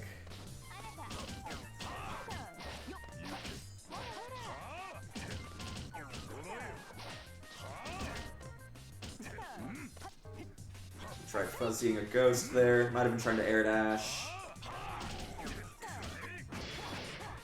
C4C. Baby's first narrow frame trap. Doesn't quite get the guard break. One more hit though. It does not look like he knows how to attack in this game, at least not fully. Yeah, that... Nobody should not be getting knockdowns out of these hits. Again, just spend all the meter we can whenever we have it. That's death. Nobody with 3-0. I didn't mean to close the window that fast. Sorry, Tiki, if I made you look short-tempered with closing the window. That was not an early SC, that was me closing the window too early. Okay. But that brings us to... Nobody versus Helixon. And then Smo will be back.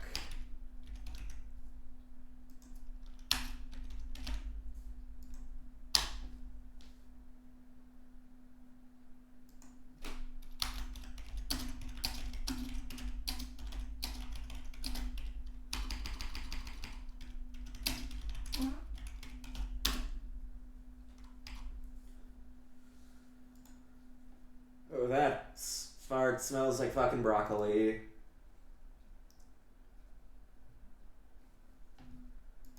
Like very, very clearly broccoli. I had broccoli cream soup yesterday.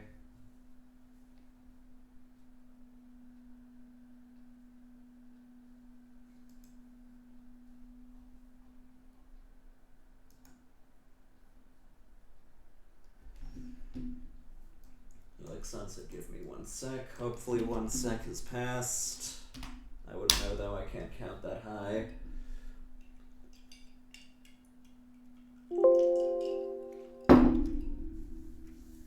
I remember when I was younger, I think this was kindergarten if not first grade, where I had this after-school program I went to that was a few blocks away from school, and on the way there once with one of the other kids, we were arguing whether an hour or a second was longer. They were insisting a second is longer than an hour, also that there's 100 minutes in an hour. We might have then asked the teacher to settle the argument, I don't remember. The teacher, chaperone, staff, what have you, wasn't a particularly wise source of info, though. She thought sharks had bones. They don't. Might have also thought whales were fish. So she'd always take the side of the fucking zoologically illiterate pieces of shit that I had to share my fucking walk to the after-school program with. Anyway, Helixon is getting some hits. Wow, both are actually on low health already.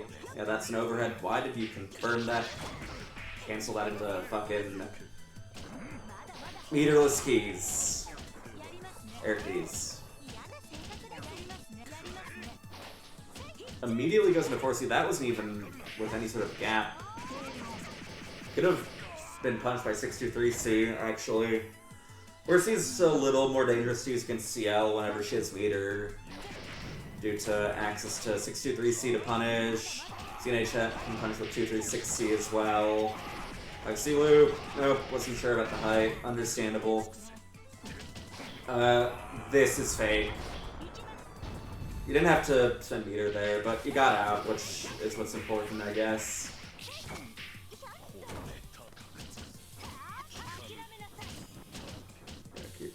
Low.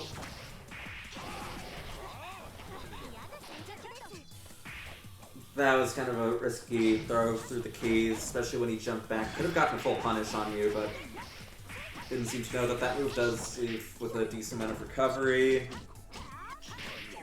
Unless you do something else before landing. get our corner carry combo this time, though. Doesn't really do anything. Oh, that was a misinput. That's death. Oh, certainly meant to be an ID. Hate to see it.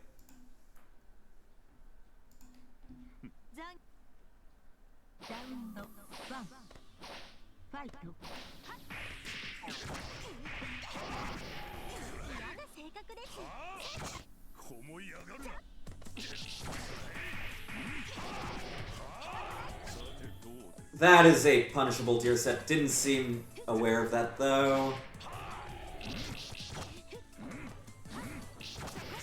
Okay, good dash into 2B. His poking usage. Anyway, as I meant to say earlier, at some ranges, if FCL blocks 4C, she can actually punish with 236B without having to spend meter. Spot dodging to no avail. Generally, spot dodging is less useful against F-Moons because they generally have lower recovery on a lot of their normals. That's why they're plus on block. Please stop using 4C at this speed. Not really doing anything with it. Good punish. Nobody looking a little uncomfortable with neutral currently. And the ranges he lets Samus trying to play at either harass with keys or dash 2B punish 4C. He didn't have to jump there, he could have just done a confirm into launch air combo to avoid the deer. X-Deer isn't instant, it still takes a little bit to come out.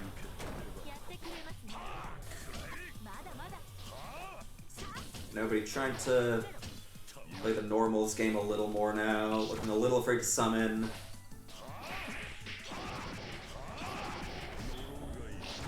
Okay. Too slow. Actually, I might have used all bounces, I didn't keep count this time. Also to the summon response now. That was kinda crazy that didn't fucking hit. Narrow, you slim, thick bastard.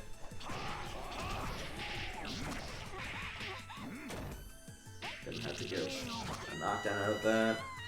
And that was probably a 2-2C misinput and just got 5C.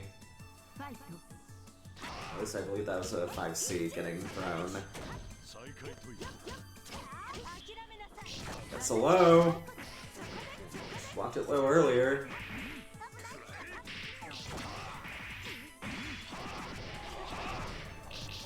Oh no. Okay, do like the jump, but wanted to just jump out. Super double jump out would have been good there, but I do like the landing key though. Yeah, that's plus. The flicker's plus 2 if I remember correctly. Good dash under. Not ready for the air hit though. You do want to be mindful of like what state your opponent is in when you hit them, because you want to be ready for situational combos. Instead of just doing your grounded confirm B and B at all times. Because if they're in the air, they'll probably get popped too high and you're not going to get a combo. No punish this time, unfortunate.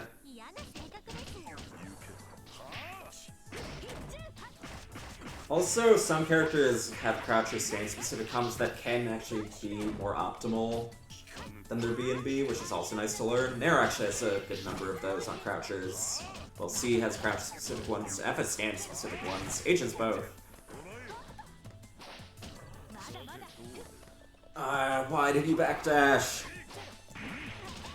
Yeah, a really big part of learning the Nair match, but especially against other Nairs that are themselves less familiar with like what is and isn't safe, is learning where summons, greedy summons, just are easily punishable. And the summons aren't really going to be active in time to save Narrow at all.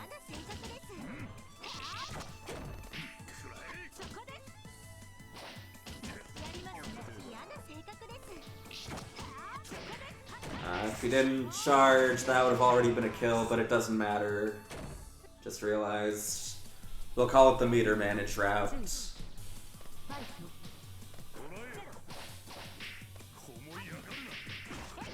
Okay, a nice dash to low profile but falling jump A.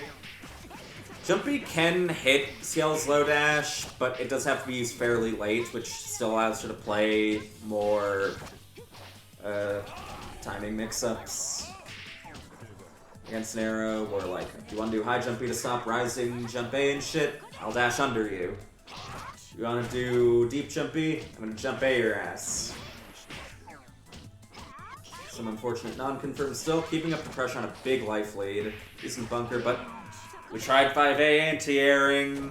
A game where jabs are coated in green. Helix on with game 2.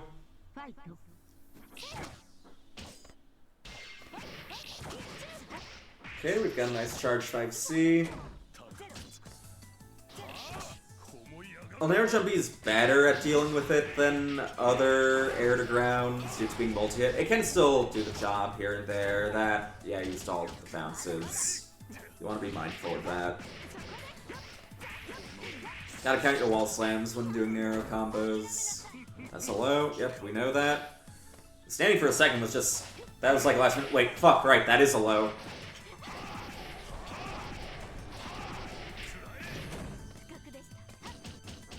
Yeah, mashing. Might have tried doing, like, overtly respect-demanding empty low or something.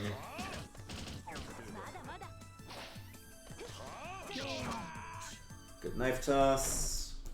I'm liking how Helix is starting to play this, even if not fully familiar with some summon punish situations. Leveraging 5C well, leveraging the dash well to deny higher falling air buttons. That's a good foundation. That's just straight up fake. Understandable burst, that would have hurt like hell otherwise. That and you have pretty high health still and no red health to regain at the moment. Anyway, that was a good 236B. We are air dashing in a little more aggressively now. We're starting to tech the fake 5C loops though, which I like. That doesn't give heart knockdown though, you can air tech that. Especially fucking mid-screen where there's not even much to like punish bad tech autopilot. Ring-wide mix hits though. Nobody on equalizer point.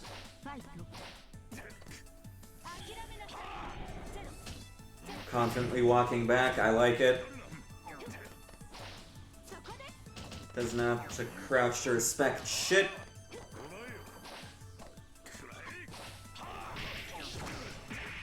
Looks starting to look a little less prepared for the scrambles that are being created. Nice 5C charged edition.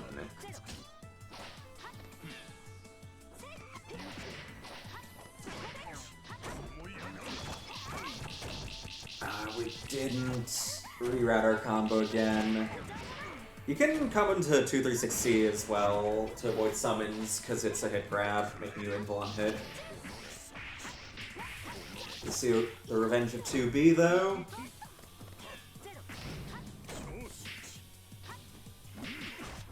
This can be death, nope. No, we dashed in. We might get counter-deathed instead. Oh, was not ready. Did not know the deer hop timings again. Could have confirmed into death, but doesn't matter. Nobody is graciously handing the kill to Helix on with that tech. Now we have Helix on Smo. Winner gets to fight Hael. Well, no. Smo, if he wins, gets to fight Hael.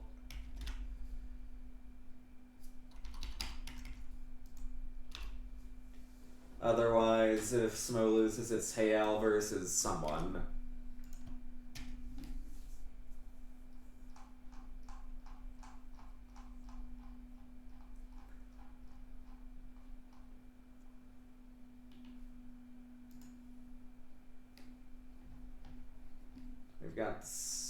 Hime IP. I wonder if someone's actually going to be playing Hime.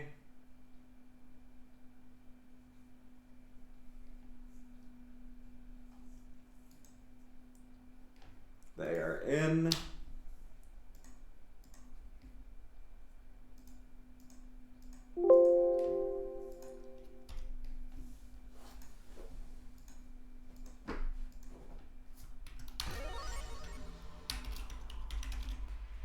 Predictions up, get your fuck coins out and ready. Yeah, we are just immediately to bring out the Hime. No fucking around other than the fucking around we always do.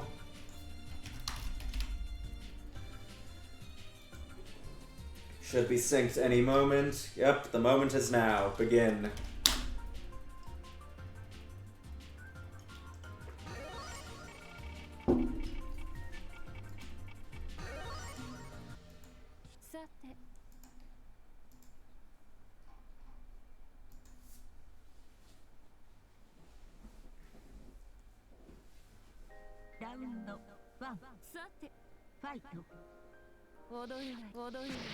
Yep, we're already just throwing out 3 wins, just immediately seeing, is Helixon gonna have many responses stored for this? Okay, we are showing it a bit. Showing that in the ground game, it is a little riskier to use against CL. That was -3 or so, and Snow still reset pressure with 7 frame normals, wow. But yeah, low dash can make Wind a little less spammable in the ground game. She does also have a cross-up jump C to try and get behind Hime with. For air game though, Hime's fucking walk speed and DP make that a little difficult. Smo drawing first blood. Both players at high meter. Both these characters like their meter for various set of things. Going into max early though, as an F Moon, might have wanted to manage that sooner. Now you're only at 100. Okay, so I was just like, I want my fucking turn back. Fuck you. Fuck red health. Fuck life lead. I just want to play the damn game again after having disappeared for months. Wasn't ready for the double overhead. Hime has a somewhat high IAD, so she can pretty easily do more than one move. Instant overhead. Grimy. No dive for you either. Smo with game 1.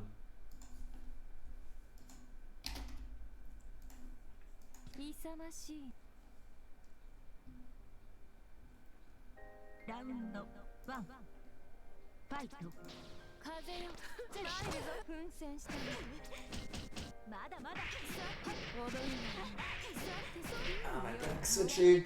Anyway. Piece of lift punish on the 2B.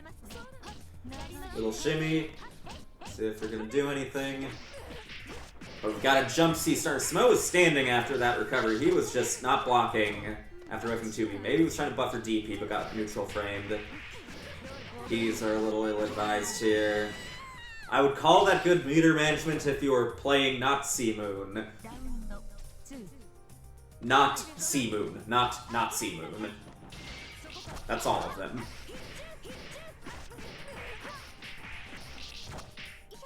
Got a nice 5.1k. No shield for you. Oh, he was bunkering the first time too, I think. It's just like, they'll never expect it a second time. Yeah, these dives aren't really too advisable. It's really easy to either swat Seal out of the sky or catch where she wants to land with Hime. Like, I get wanting to do them sometimes, at least more offensively, to maybe stall your air to ground to bait an anti-air out, but these change your landing trajectory ones are looking a little ineffective. You want to shield that to reduce chip and gain meter. But yeah, her dive doesn't really move that much horizontally, so you're not changing where you land that much. Maybe IH? No? Damn. That was a lot of red health. Helixon could have gotten back. We're trying to play footsies. Here, both of these. We're playing Under Night moments ago. Under Night the second. It's Jover.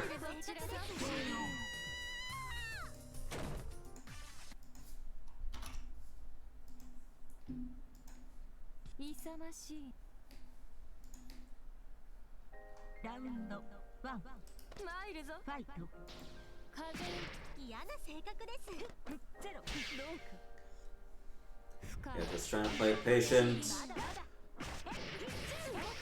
Okay, don't mind the alternate cancel, realizing that I didn't get EX shield, but trying to sort of turn a bit much after these minus wins now. Worked once, but Helixon has wisened up to that. Hasn't wisened up to the struggles of playing fucking footsies against this character, though. Yeah, we're doing the TK win now. Can't dash under that. Gotta confirm, though. Some good damage. Thankfully, Hime at least melts if you can actually get a hit on her. Shield that. I guess you're nearing max either way. Okay, powerful throw. Never mind. We might not have a chance. Wait, I was looking at the wrong health bar. You're still alive. IH, please. Never mind. Or burst.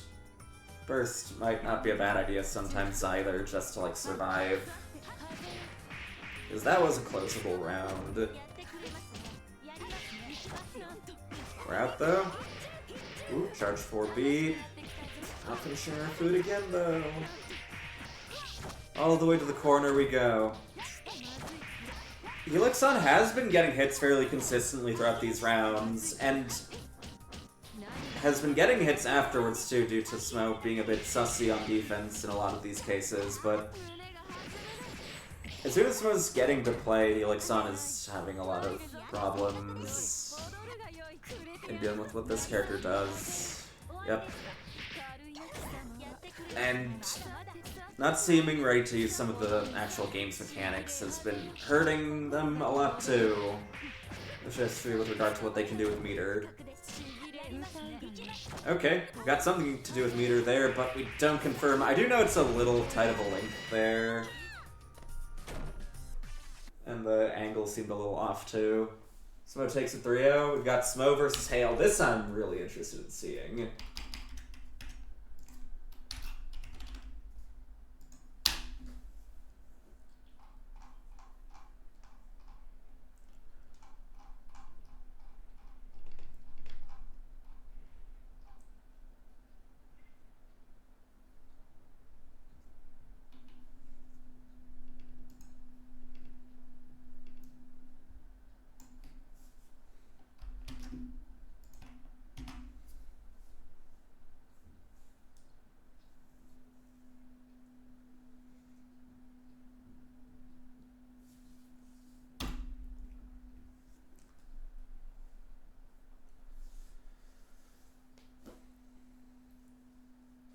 Wonder who Hayel will pick too. He has been on a bit of a Sinania grind lately,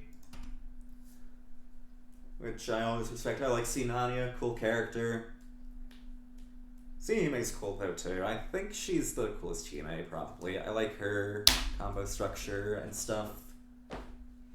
I like arguing with people that she's slept on, and there isn't really much of a fucking gap between her and H, which people dick ride kind of disproportionately in relation to her.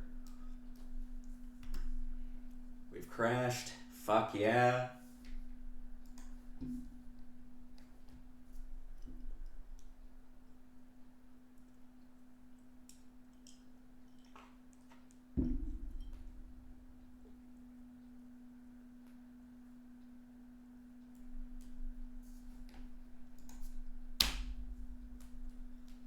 We are re-hosting.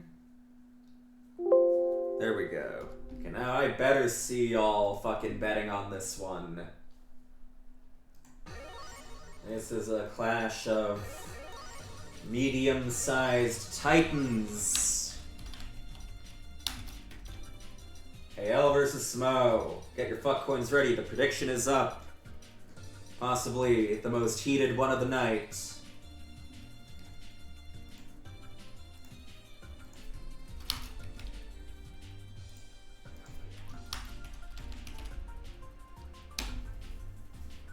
Let us begin.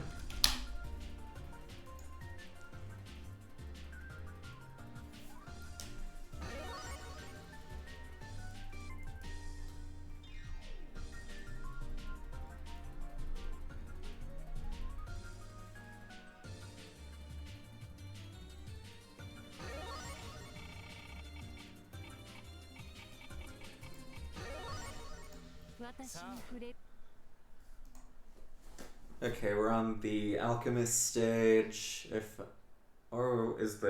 the Daylights one is the Alchemist stage, the Daylight version of this. This is just a pretty good stage. This stage was mentioned in a fucking Twitter post a bit ago, where people compared Twitter post to this stage. We are getting some EX cards out, but we're not really doing anything to get out after.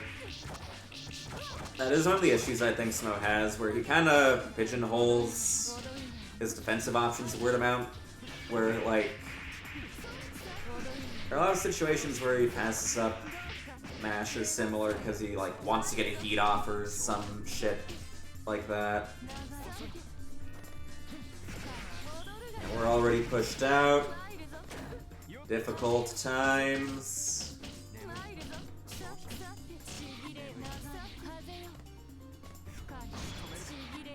We are getting a heat off, though. You want to shield that, but Smo, I think, was just not blocking that. I think he could have been safe. Anyway, good confirm. Not particularly mixy mix, just as 2-2-8 to catch a backdash. Both on low health now. Both would need one of their good combos to kill, though. Or at least gooder. Well, not anymore. Smo just needs, like, a fucking Scrimblow confirm now. It does still have to be a confirm, though. Clock's ticking.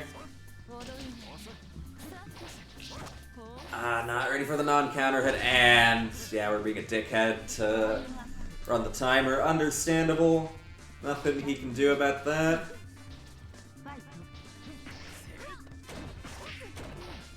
Spicy opener. Kinda works, but crossed up DP, I think that was. Or maybe just really wanted to do a Barre wind. I could see him doing that. He's got another hit. What's the mix? Yeah, keeps that side. So just heats him off. And I'm almost expect that to still safe jump, because that reversal is not very good. Good 2-1-4-B. We still get a confirm. Nice. Now we're DPing out. Air throwing this character is very difficult, to say the fucking least. Gets a hit, though. Just fucking close it. Maybe I should run an exhibition between these two. I've been thinking about exhibition matchups lately. And these two versus each other could be a fun one. They're looking competitive so far, at least. Hopefully I'm not saying this at the start of a fucking 3-0.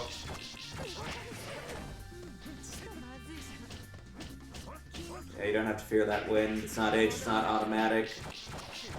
Oh, that was actually a fairly well-timed burst. Pretty seeable other side, but Smo still has that heat tunnel vision defense. Seems he heard that and wanted to DP to prove me wrong, and somehow does not get punished. God practically shielding him from death there.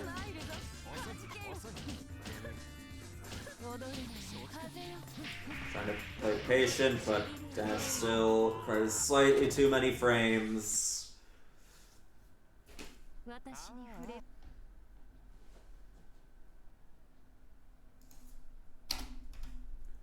It was a seeable, Felix, I'm asking how was that pretty seeable? It was a seeable other side because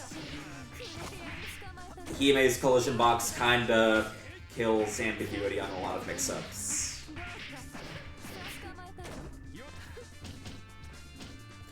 Also, I just reacted to it. probably, if I remember correctly what you're referring to.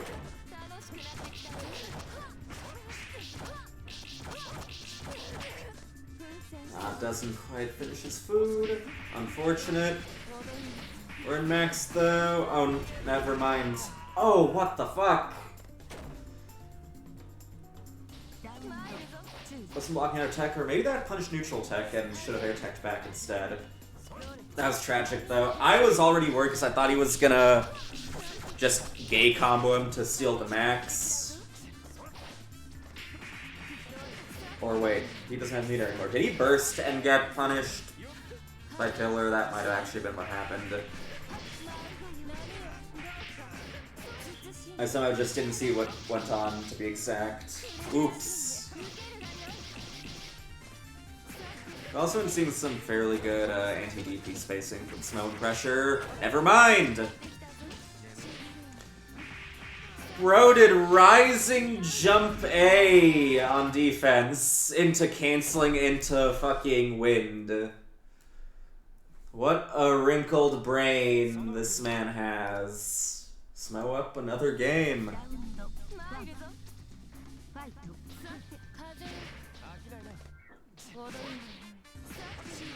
God, that boost hitbox is gigantic. Nanya's ass isn't even that juicy, and it still got smoked.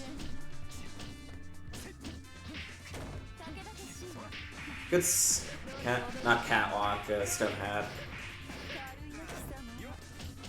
I wish more people would implement stone hat to remind people the dangers of just doing these intimately close IVs and pressure. We're alive. Brute Heat just wants to get a bunch of health back. You don't have to give a knockdown out of that. Oh, that could have been death. Why are you doing that?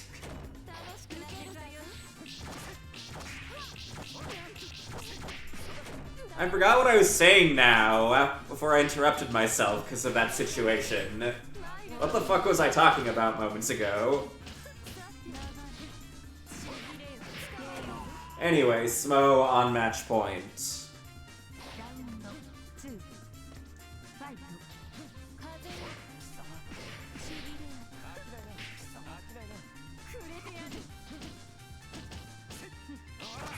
Overhead hits though. Start playing those riskier cards. Now that your back's to the wall, yeah, pull the command grab near mid-pressure. No fear. Okay, maybe you want to implement a little bit of fear. These dashes are still not working. We're getting a lot of weird hits. Doesn't make it safe, but maybe he intentionally just did that version. And we are once again shown that DP heat bait is kinda whack. And loses to a bunch of things, like just delaying heat. Learn Heat OS, kids. It is very beneficial. We're doing another command grab. That was always gonna go on that side because of Hime Collision Boner.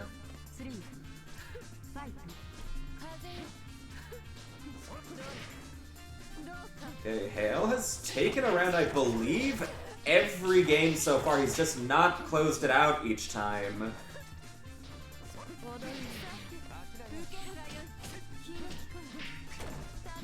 Okay, what's the mix now? We're just doing pressure. We're seeing some normal Abare from Smo this time. Working well. Oh no, backdash. Fading throw tech. Don't think he wanted that though. Shield that. God, that took away so much guard bar. Yeah, that's a safe heat from there. EX guards. Guard. Ooh. We're still alive though. That is not what you want to do there. And another slightly ballsier option, but it does seem like going for those like higher frame count block punishes have been going pretty well. when they feel the riskiest for Hayel. Okay, Hayel taking a game. Making me feel better about the suggestion to run an exhibition between these two.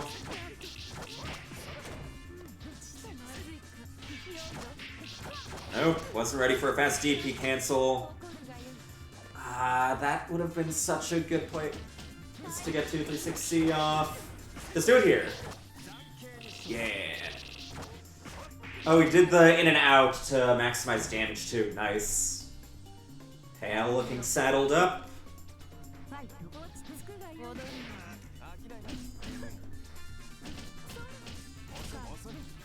Maintaining that running an FT10 between these two would be a good idea. Hell yeah.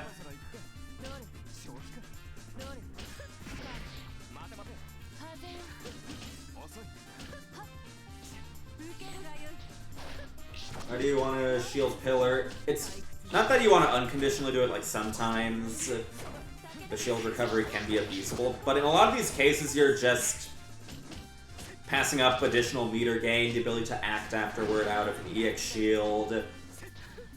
The last time we saw that, not shielding it led into a guard crush as well.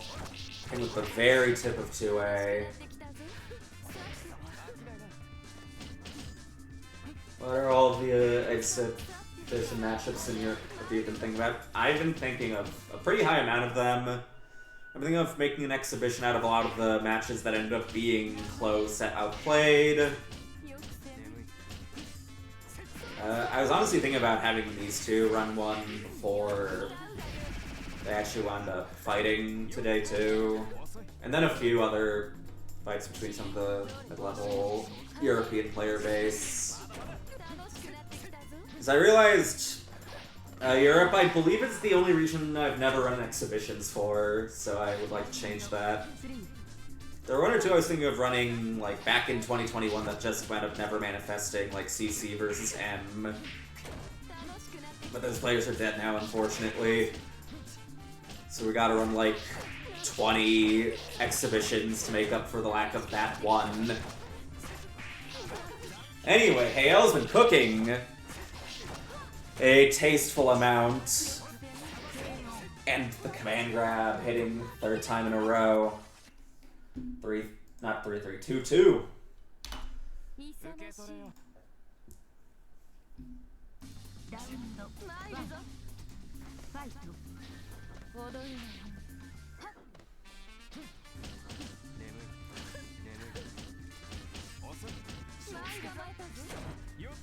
We're just doing some tasteful 2A pressure now. I wonder if that was meant to be a DP misinput. I felt that was a pretty seeable, DP-able spot there.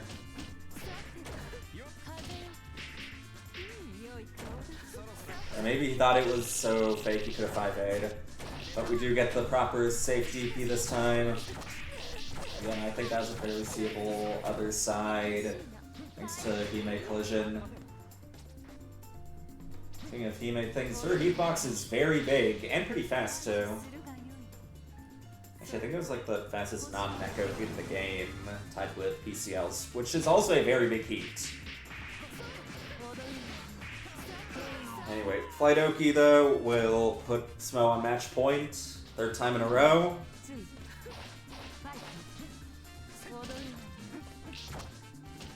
I don't know. We got the very dick tip of 2B, that confirms into nothing except 2 and 4B. Nice intercept and push into the corner. Smo just wants out now. That was probably meant to be arc drive to seal meter and get a good knockdown.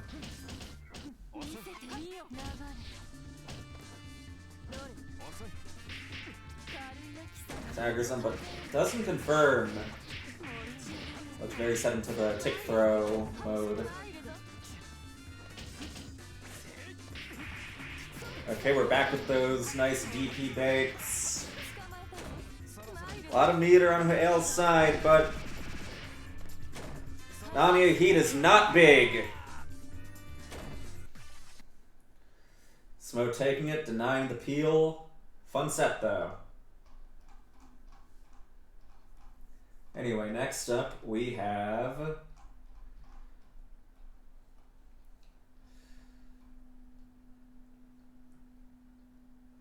S253 versus Gato. Winner gets to fight Nick.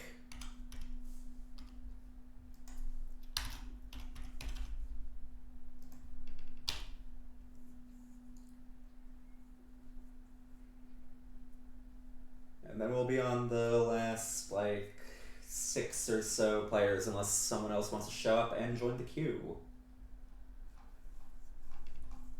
Speaking of which, has anyone else asked to join it? Or not, since my last edit of it?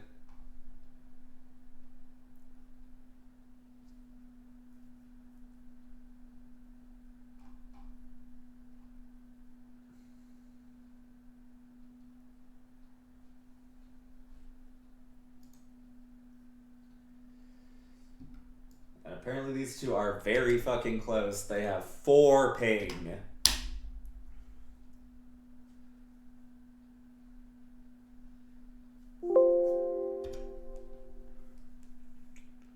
Oh, 4 delay. Never mind.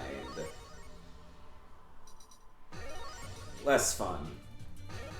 This is gonna be Sierra, FR. This match is really fucking painful for FR.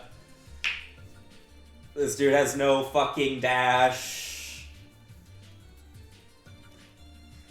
Having to navigate orb neutral with hover dash is horrid. But hey, you got the blender if you hit him.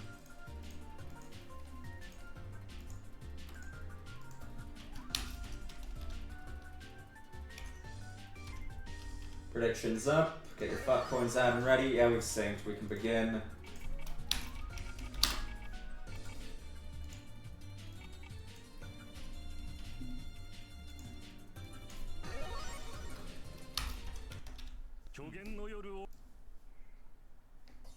Round 1 fight.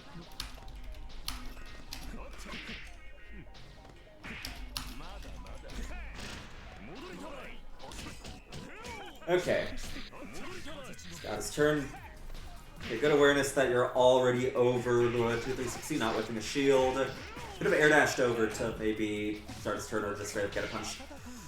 Wake up TK EX Fireball. I don't think I've ever seen that. Powerful. Yeah, just immediately goes for Oki and then does non-Oki off the knockdown. I was gonna say, I did kind of like the just straight up going for a 63A knockdown just to maximize the not giving a chance to play. Got a funny DP autocorrect there.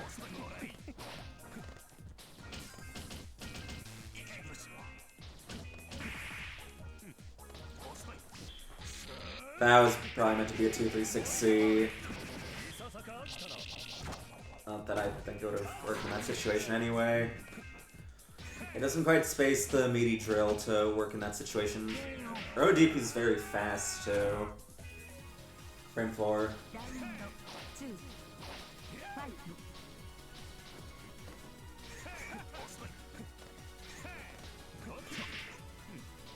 Yeah. A lot of aggression from S253. Kinda have to do that in this matchup because you just get outzoned really hard otherwise. Got that spinner for that knockdown. That was a charge to 2A by accident. I'm not actually sure if that drill would have been ideally meaty either, going by the hits of the spinner. Good 5A.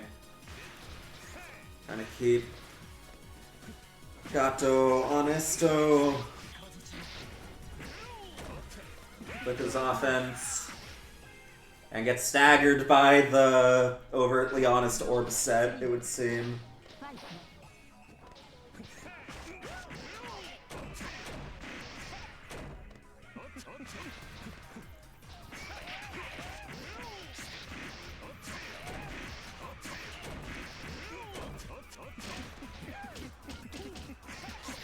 Real deep, but he was plus 27, so it doesn't really matter.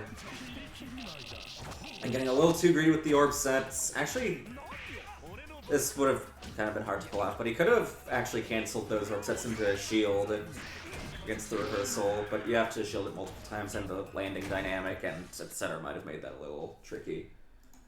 Gato with game 1.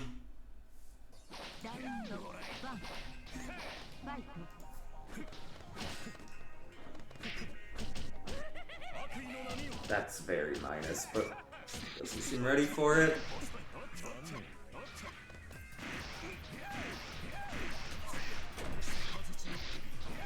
Into the corner we go. Triple orb set again. Doesn't get 63C for its troubles this time though.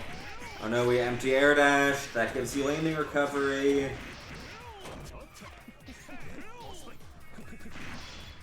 Dead. Gato halfway through his opponent.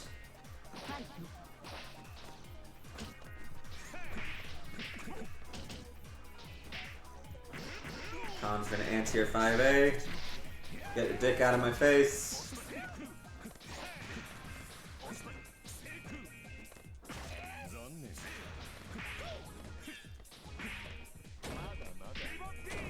Okay, we got an air throw. Go straight into an air pickup. You can get a grounded pickup with 2C after that.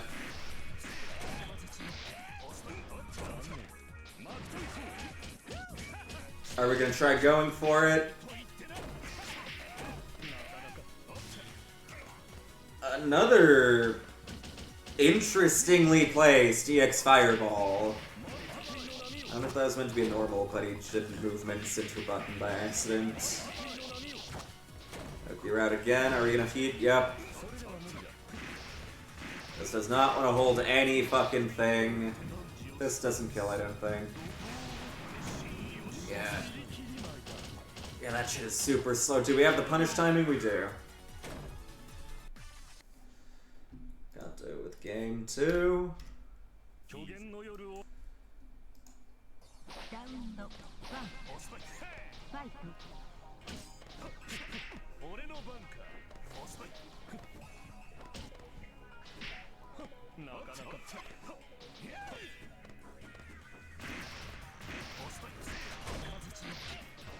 Okay, we got another hit again.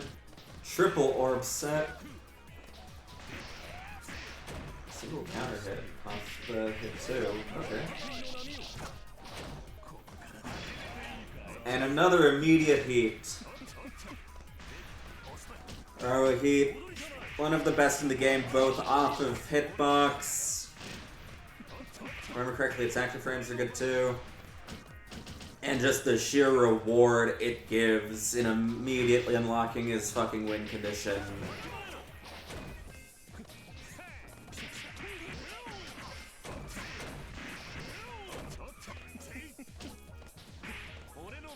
Trying to get these counter hits. There we go! And messes up the combo. No! Putting himself on match point for it.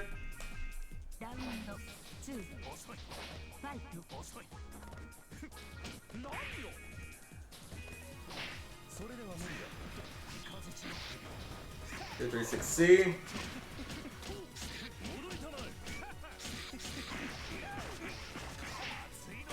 Freaking tasteful combo this time. Don't dash out on me. I guess you can. What are these 236Cs? He just saw the big orb Lamau gif once and just wants to fucking do it over and over. Anyway, now we have Gato versus Nick.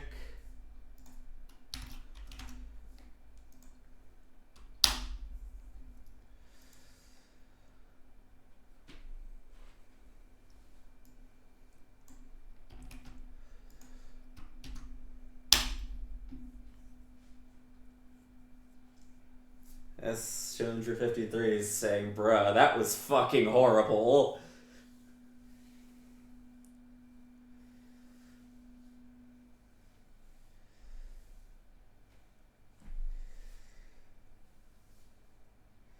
Yeah, this Siroa warrior, champion, operator, being, looking a little powerful.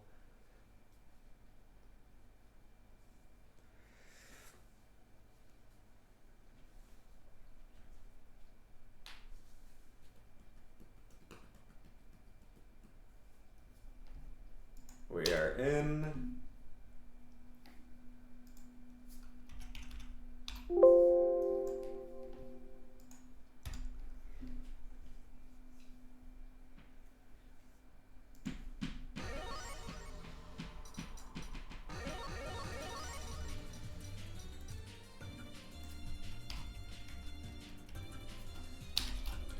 Okay, we've got Nick versus Gato.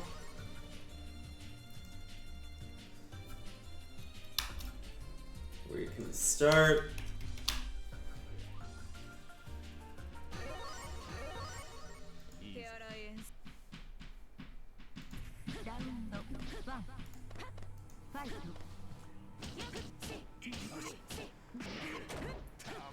Breaking the ankles. Going into specials a little fast as he usually does, but it did catch Gato, but it didn't go into any sort of combo. Not sure why you're not just holding up, ready to go into air buttons after you do 2 and 4 A in pressure. You're not doing anything after it anyway. Okay, Nick sending slightly more combos than Gato's last opponent. How will Gato fire back? 2C whiff, no punish though.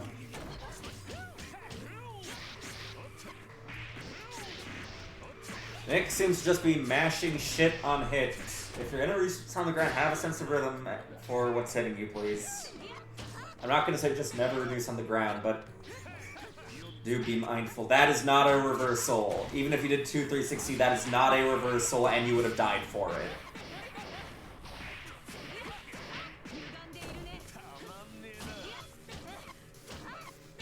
How many 2 3s, not 2 3 6 charge MCs can we get away with? Oh, no punish on the tech? That was so dangerous, especially with these as long as buttons. Got staggered by charge 2 and 4, A or B, not sure which one. Might not have had the meter to hold shield long enough there. If not though, should have held shield for longer. Nick with game 1.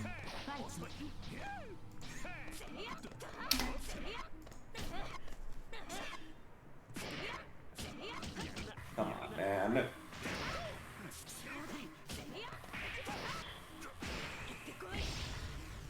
$4K, 3 hits. Hell yeah. That is less damage than this actual combo. Based. Gato also autopiloting 2A off of these EX shields instead of 5A when he should be anti-airing.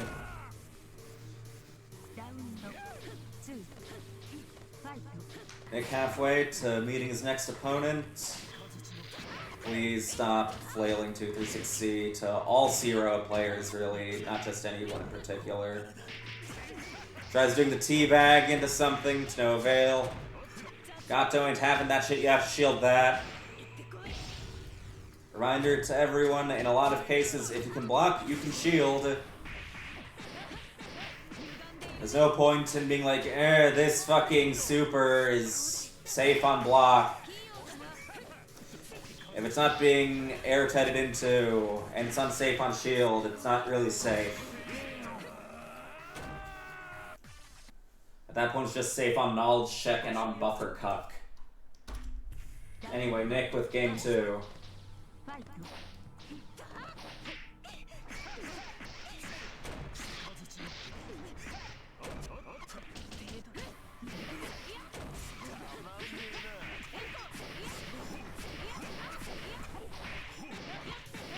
But not quite 5K. Why did I think that was going to do 5K? That air thunder did 100 damage.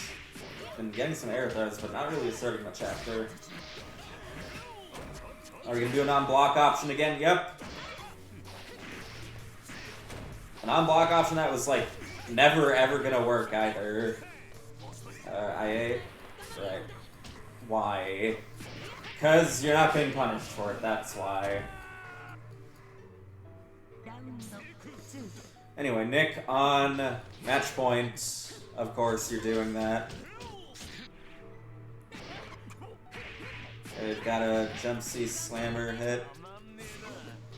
Got an air counter hit, but still opted for routing into air throw.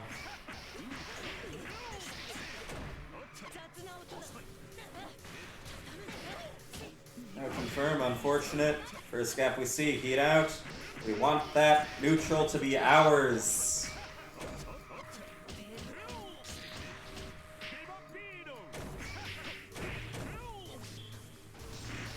Okay, yeah. Nice, easy punish with orbs. That DP isn't very good.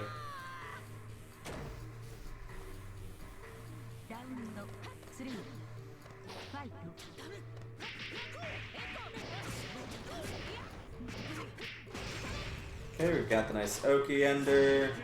And we just want to immediately get him off and return to neutral. Where the fun is for Roa. Never mind, fun is over. No fun allowed. Maybe on the safe jump, that's good. Why are you throwing it out of the corner? Because it opens him up right after for some reason.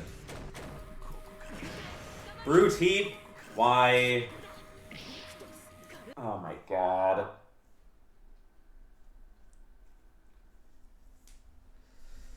Okay, next up we have Nick versus Victor Chen.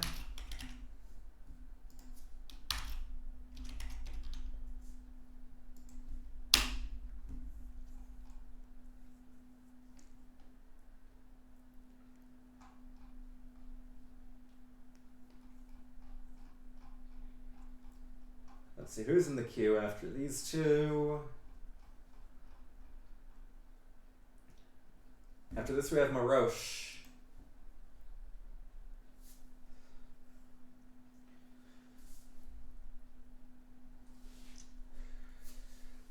This player matchup though sounds like it could be kind of funny.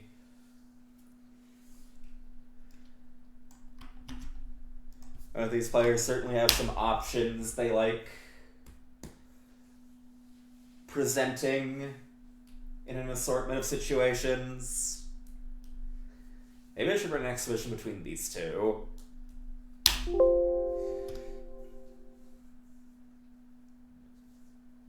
We'll see how close it is. Let's get a prediction up as well.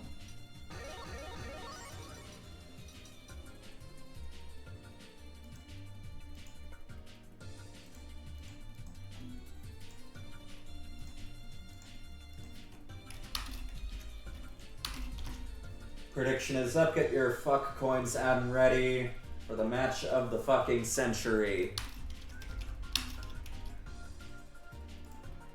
And we swap name sides once a fucking again. Every fucking time. We can start.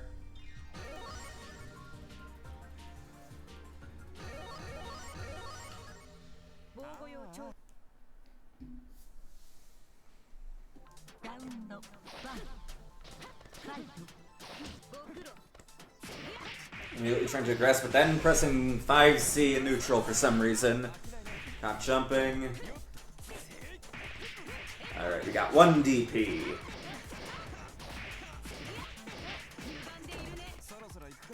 Can we get a 2 DPs?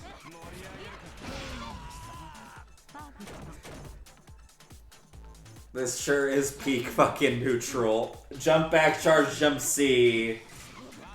3 fucking times. Into fucking 236. So that's the excancelable one with no shield. So it's staying alive.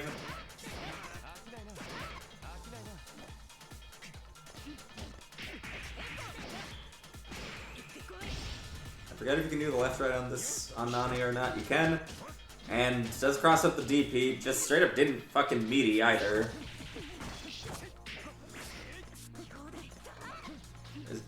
Please IH. Okay. Are we gonna get a nice combo off? Not fully. Still doing fairly good damage. Still doesn't have life lead though. Bashing the brain in. Nick with game 1.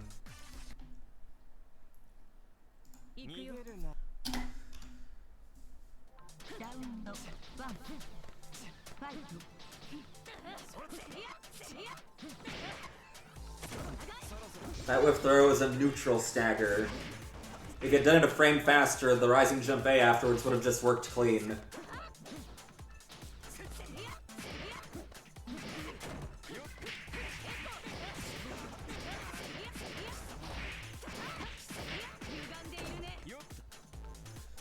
Okay, we know not to DP when the opponent is up here to the screen away from us. That's good. Using it as an anti-tier to chase though. Not a bad idea. Please stop chasing air tech back with air throw. Getting it off a bunker especially feels really greedy. You don't even have a particularly frame advantaged bunker there. Nice 2C there actually. It's a little short for that situation though. Want to just go straight into Rekkas if you do far 2B with Nania, F Nania. 236B specifically. Easily confirms far 2B. Yoink.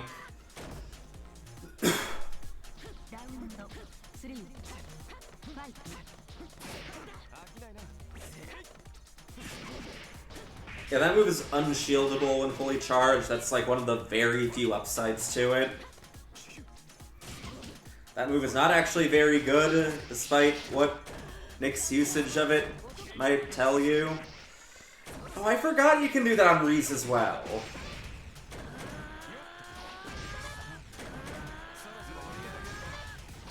I'm used to that just being a coma thing. Nice, do it again. Going through normal is a little fast, though not really doing much in the way of frame traps. But that's a swaggy dodge. Victor's ahead of the curve. Usually people do low shield after block shield counter. He's evolved to doing 5D though.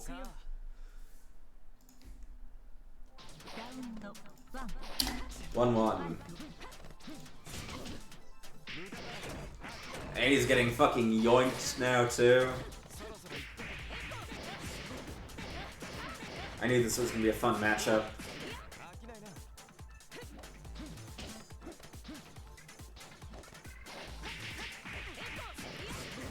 Good punish on the 2-2A though. Starting to have a little too much fun with using specials as neutral tools. He is like trying to snatch someone out of the astral plane with these throw whiffs. Trying to grasp the threads of Nick's soul to kill him in real life. Nick halfway. Again, I think.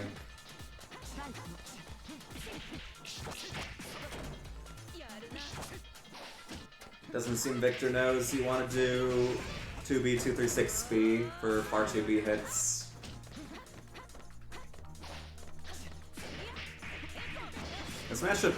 This match feels fucking tasked.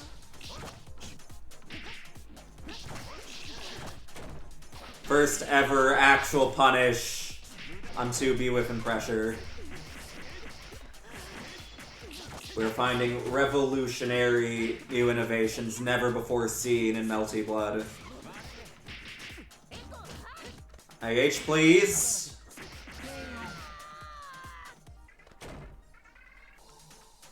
Again, reminder, especially if you are already asserting pressure on the opponent as an F-Moon who wants to gain some health back while in max, you can just IH any of your normals on block. And you'll just gain a bunch of fucking plus frames while regaining HP. Even an IH to A normal is plus 11.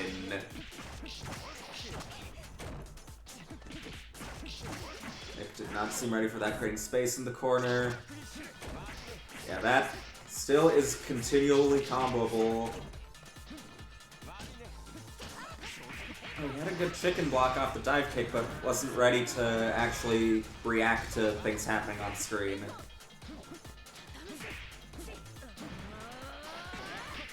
That's dead.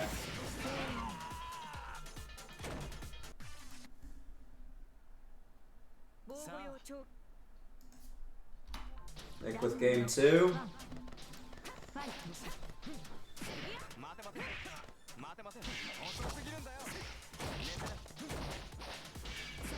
This bunker does not want to deal with shit.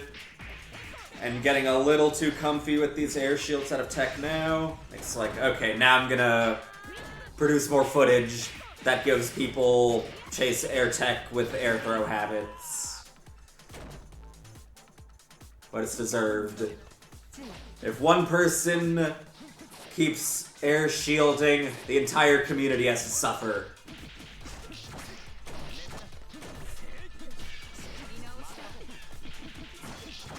Yeah, you're doing it a bit much now. That's not real.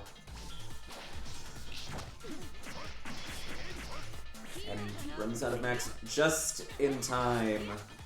Assuming he would have even bursted. These players have both not been particularly meter attentive unless it's been for arc drive and similar purposes.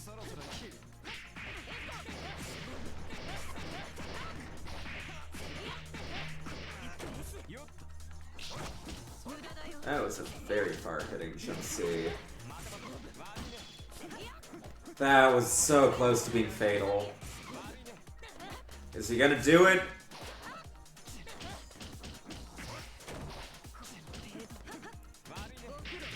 Okay. We finally actually asserted ourselves after chicken blocking dive kick. Nick with the 3-1. Ooh, my abdomen hurts. Am I having, like, an appendix explosion? I hope not. Anyway, next up we have Maroche versus Vert.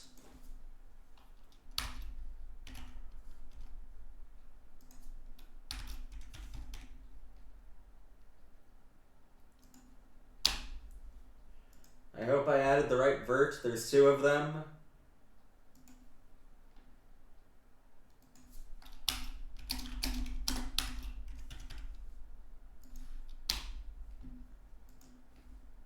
I think I've added the wrong Vert the first time.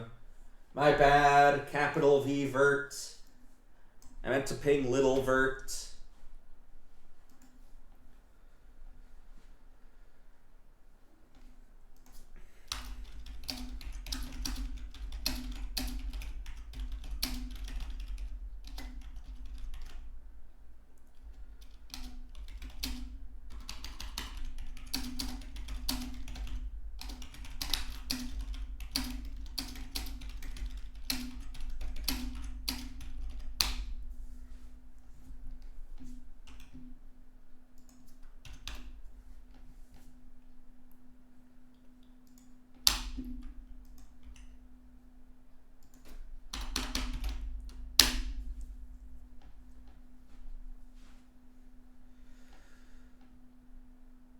Okay.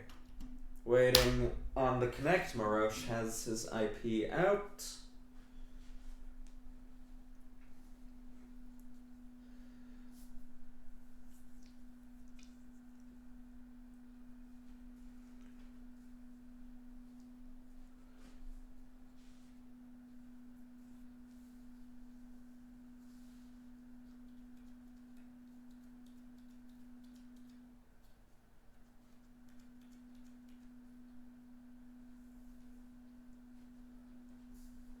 Where is Vert?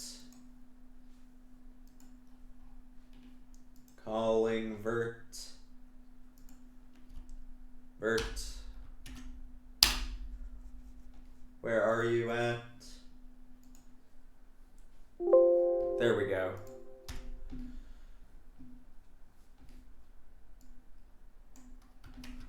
Let's get another prediction up.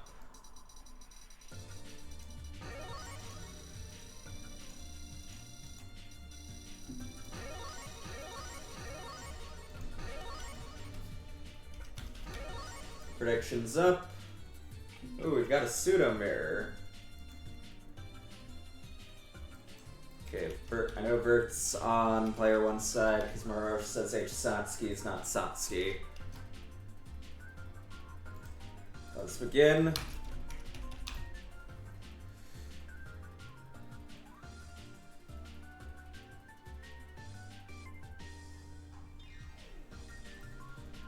Winner of this gets to battle against...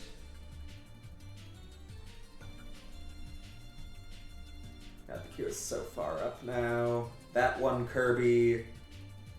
And then we have Asia-chan.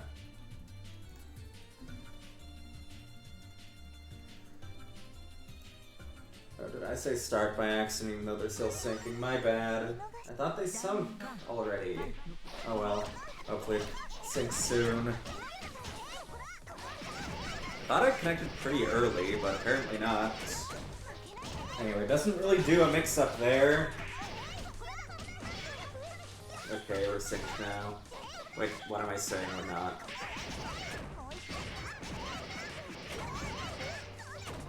Going for pretty quick combos and immediately into the Sindori. Presenting it soon and early.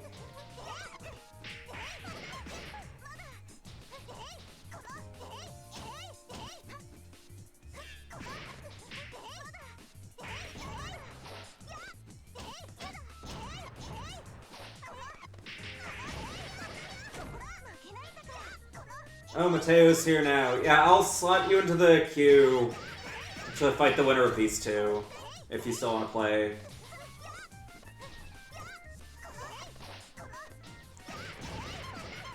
And we're coming with Jump C. We missed the link, though. Yoinks him for his troubles. Very quick combo, just wants to go straight into the Oki and doesn't actually do the Oki properly.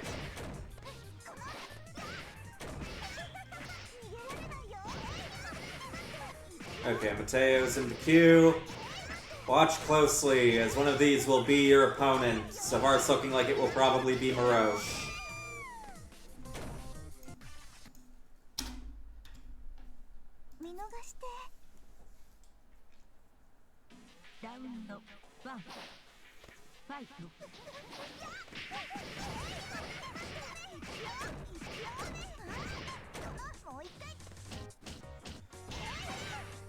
Okay, we bunker out. Didn't even have to spend meter for it. And it's on 3C. Oh.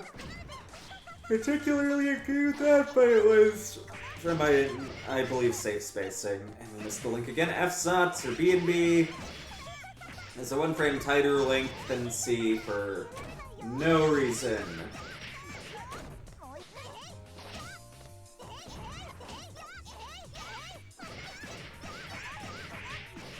And we do a double rebeat combo just to fucking flex, I guess. It's a long-term meter gain route, because less damage means you get to still do more combos to kill your opponent, which means you get more meter in turn. Unless you end on 3C at a definitively punishable range. Wanna be ready to punish, cancel 3C pretty quick in pressure, because it doesn't have a very wide cancel window. One more hit. And does the sad Dory. That doesn't really mix. That's J944. If you know how cross protection and shit works in this game, that it's not a mix-up. Hang on 3C again, please stop that.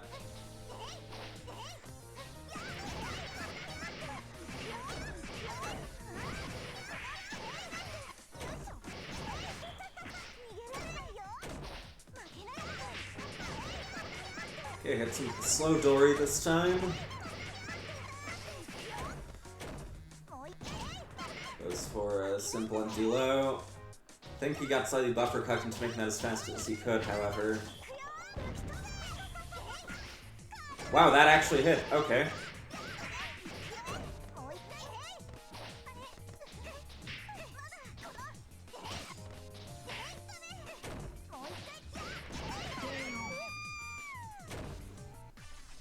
Up another game, needs just one more to fight his good friend Mateo.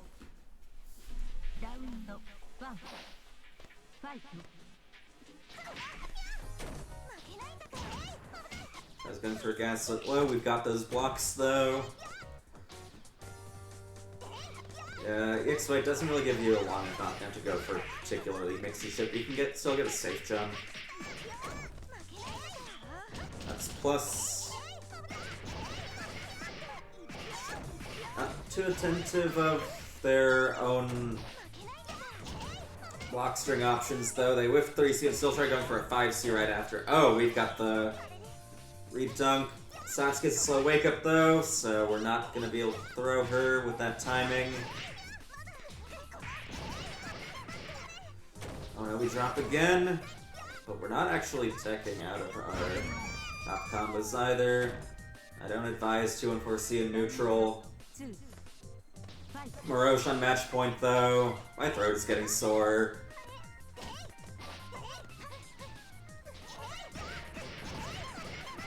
We are in, and we are dropping again.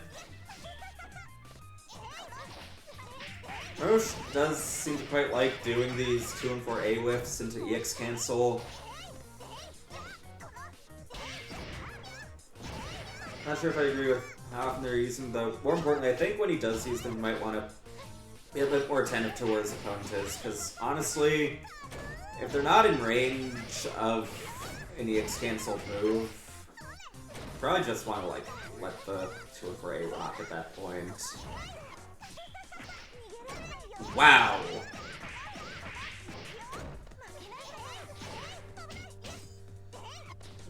Okay, we're showing the 2 and 4A jump cancel exclusive to H-Sot. It's one of the many things that makes her pressure vastly better than the other two. Morosh takes it with a 3-0. It's to fight Mateo now.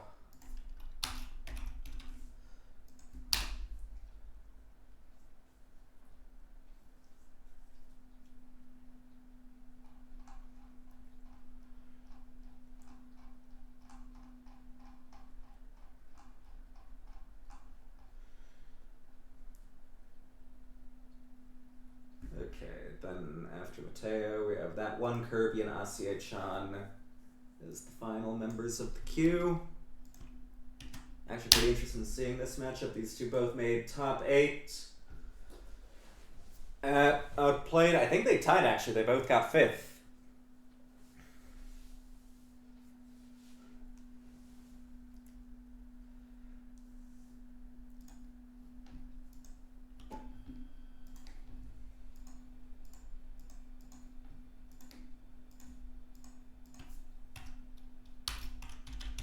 Prediction is up. Get your fuck coins out and ready.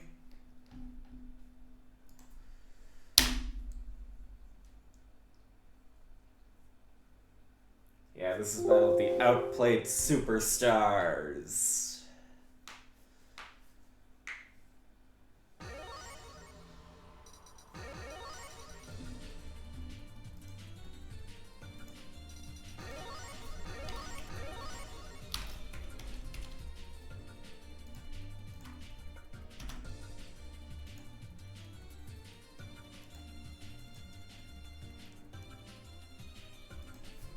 We can start. Let the battle for Tono Cock begin. Roche is on F2. Since he's just on a dedicated F kick today, maybe he wants to practice his execution. Maybe he wants to see how he can apply her more unique tools, anti-zoning tools, for different matchups. And I'm pretty sure that's the fake knockdown ender. You can just air tech that. And she doesn't get OP at all. And Mateo's got his knockdown though. We immediately 2 and 4C out. We do not want to hold shit. That was such a greedy 4-2-1. You really don't want to use that move much. I guess slightly more hard read anti-tiers are needed on F compared to C, but the risk reward on that move is pretty lacking. You may think, oh, even if the damage isn't good, it's still her Oki ender. Yeah, but in a lot of situations, you might still just like throw him in the corner where your mix isn't that potent either. I don't... Oh, he's doing the funny, I'm a little minus but safe into invul move. To try and open Mateo up.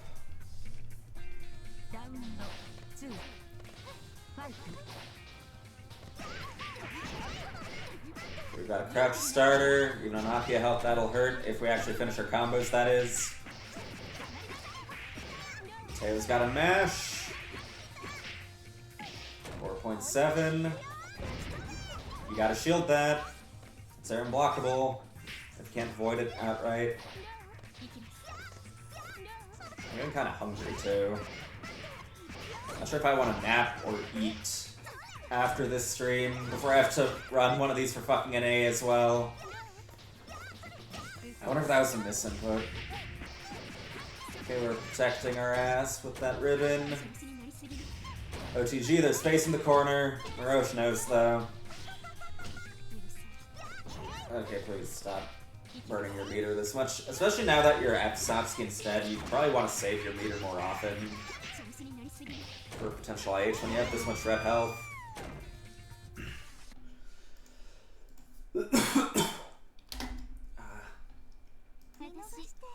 I forgot what I wanted to say before that, but there was something I wanted to say. Oh, right. Well, I guess more in addition to that. On the defending side, just shield the 2-3-60 in response to the Super Flash. And you can actually get a punish. You don't have to worry about EX timing a Siakia either, you can just do shield command grab. If you don't want to do anything fancy.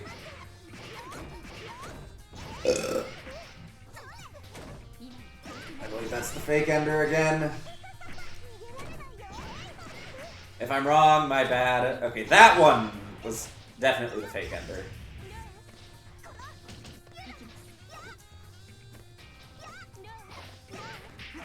And we're in, getting a little too confident in our zoning.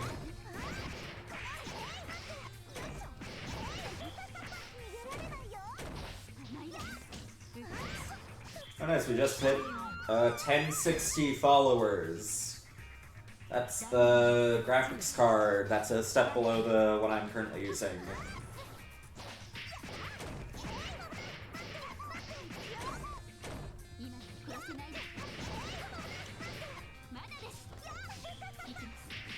We're trying to hard call out, taking to the air again. Good block on the shield counter. If you were real nasty with it, you would have shielded it back, but still just not autopiling buttons and staying safe is good. We've got a really rare instance of F. Satsuki's 2-3-6 meterless series actually hitting. We actually see it sit grab, miss for once. That might actually be the first time I've ever seen that happen in all my time streaming this game. You really don't need to be giving hard knockdowns out of these moves. Satsuki has the worst throw in the game. It is a free reset to neutral if you just air tech and leave. 1-1. This character is an Oki menace, but that's only if she actually gets her Oki enders. She doesn't get Hell Oki off of any move she chooses. She just happens to be able to confirm into Oki Hell off of almost any starter she chooses.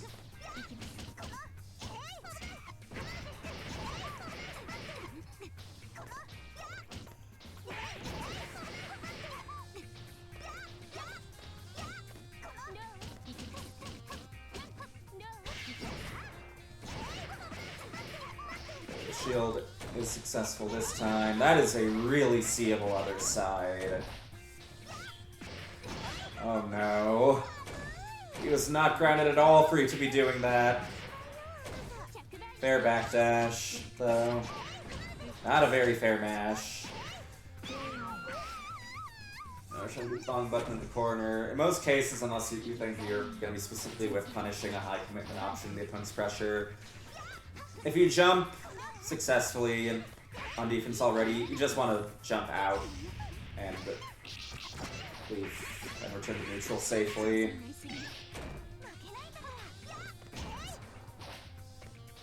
Oh, they're rubbing on each other. Nakia tops tonight.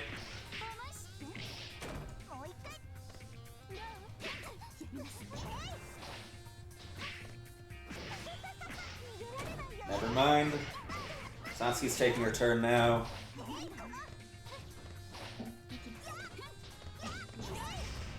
Decent hover to avoid getting landing sniped.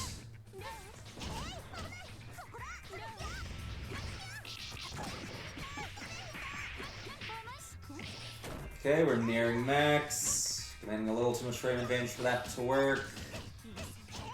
So we're now in max. We have Akia health 2. We are gonna do the one thing that might have cost us the round, but Moroshin asserted himself in time, so we're fine.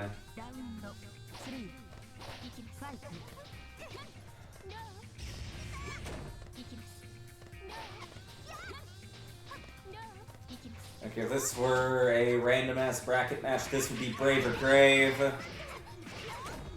It's not, though. They're both just halfway.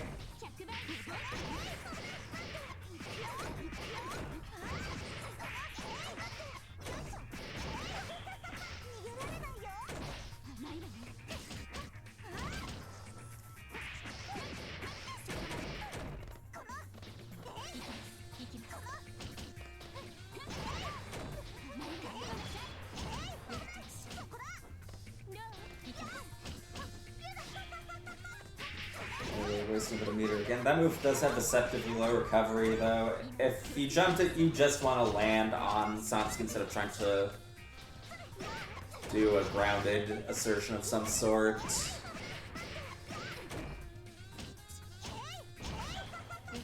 Why? You didn't even have meter do another funny gimmick option after. That was just a total waste of meter. This character has some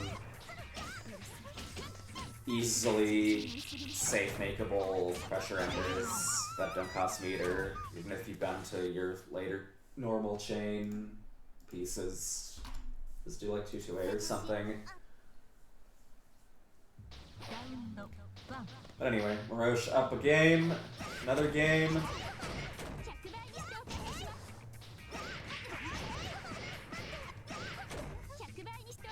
Oh, we're getting frame drops now too. Oh no. Hopefully the frames you lose are the frames that you can miss time as Sauce's B&B on, though. Leaving fewer frames that are not the why are you doing that? Fewer frames that are the wrong frame for your B&B. Okay, we're swinging specials a little hard too now. Not safe. This is a pretty easy tech punish. Okay, catches possibly backdash startup. That is like one of the few niches the Sasuke Head Crab series have midstream. H2 368 can do that as well. Okay, I was gonna say that's a Jover situation, but no, not with that ender. If he just did a full proper combo, that would have killed though, even if, regardless of whether Mateo teched or not. Anyway, Morosh on match point. No confirm.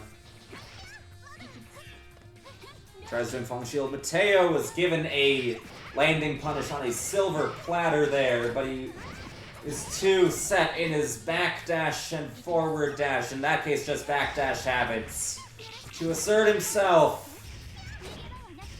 The explore time. We're at though. Okay, easy guard break. We're experiencing a lot of spaghetti though. Oh no! Oh no! It's okay though, we're playing F-Sots. Okay, now we're punishing whack air gambles. We're on Equalizer Grave for Mateo.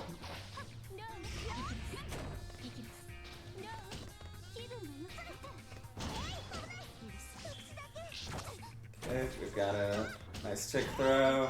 There's nothing for it because we're in max. block the instant overhead. Nice. Starting to feel not all that instant. But the amount of times I've seen it blocked.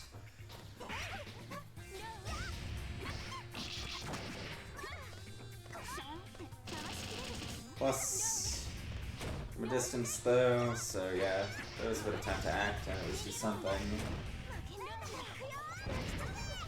I'm surprised that didn't trade. Guess Ribbon just wasn't active enough. Teo is on a good life lead now. He's been getting hit by Frame Trap 236 a lot. This is the most I've seen that move actually hit that I've seen in my entire life. Off of me.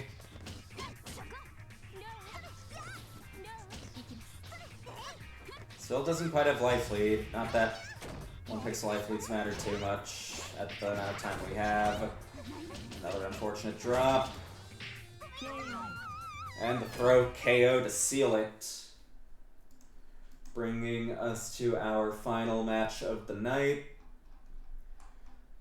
Which is...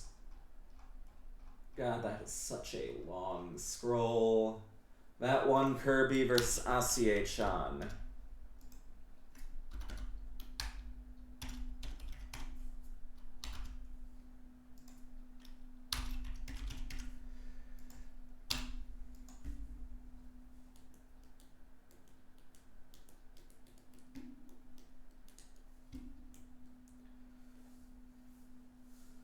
Did Kirby say remove me?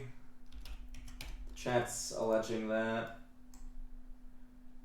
Oh, didn't see that. My bad. We have no one left in the queue. Mateo, you can play again if you want.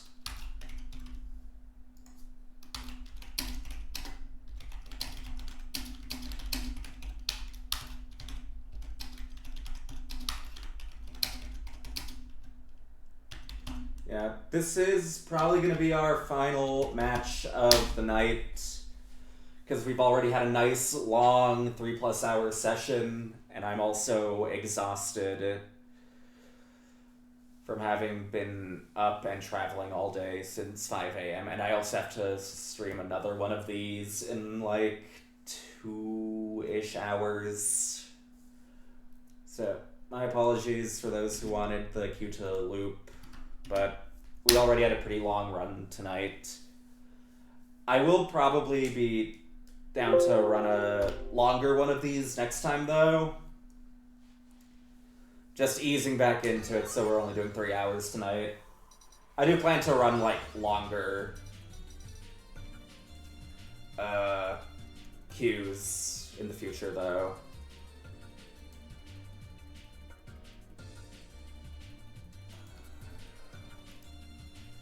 Anyway. Asiye-chan... Oh, we got to stay on the same side this time. How nice.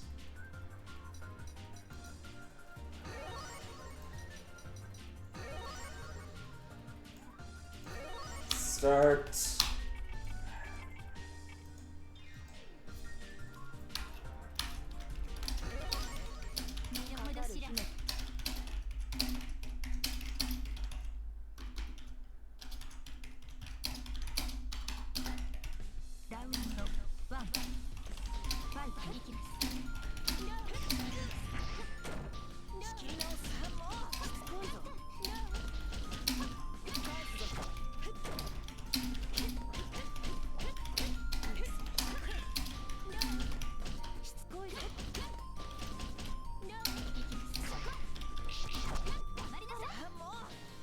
Anyway.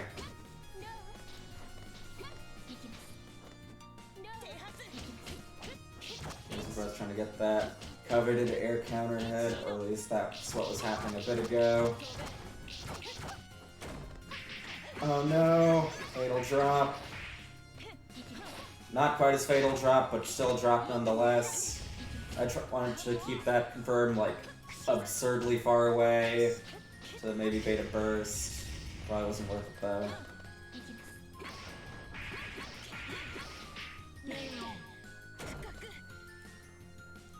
Mateo drawing first blood.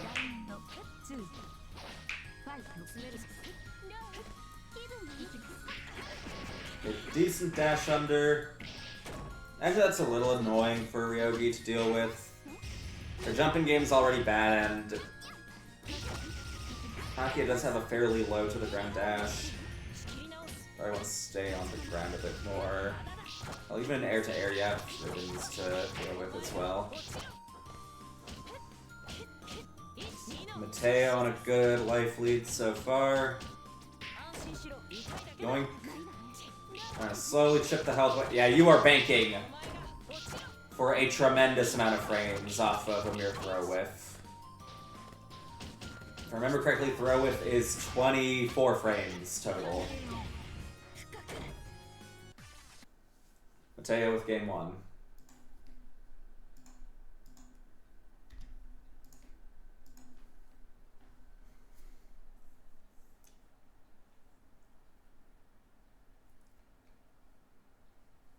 Okay, we're sitting on the windscreen for a bit. Please don't tell me this is a desync or some shit.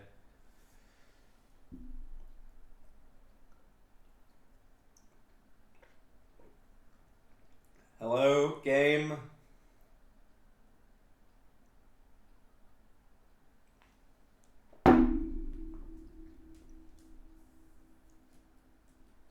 Okay, never mind. It is, in fact, a wait on the windscreen.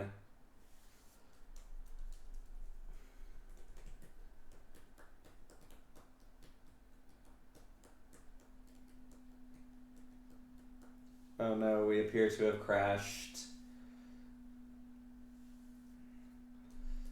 Hello, Mateo, have you died?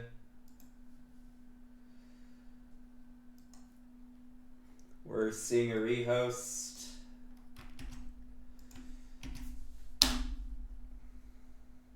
Stick acted funny again. Okay.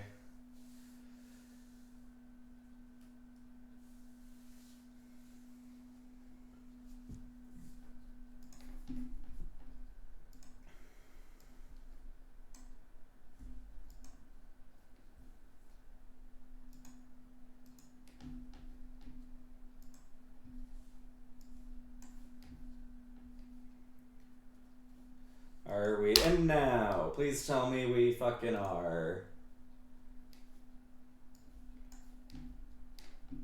Kind of would like to be done soon, because I am dying of tire.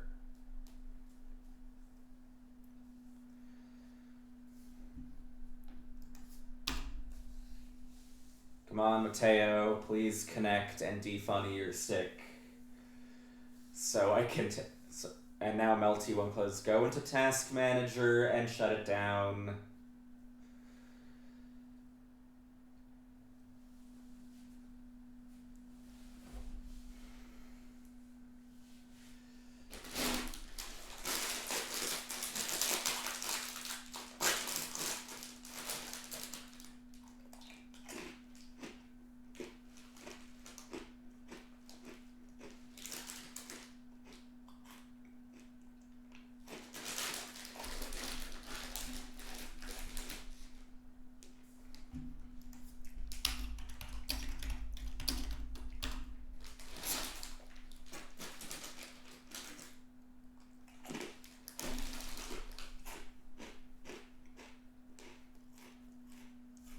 As Mateo successfully closed Melty Blood.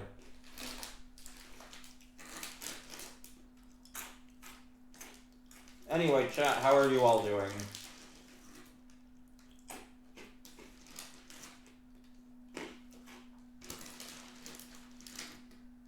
Me, I am sleepy and hungry. I'm saving off the hunger by eating rice crackers. Because I just realized I had a big bag of them on my desk. And I'm gonna enter full unprofessional mode and start snacking on them during an official community stream.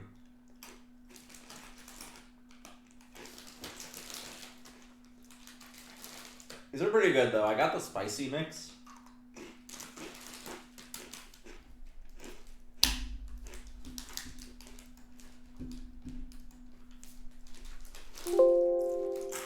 Okay, we are in. Still on the same sides, too. Awesome.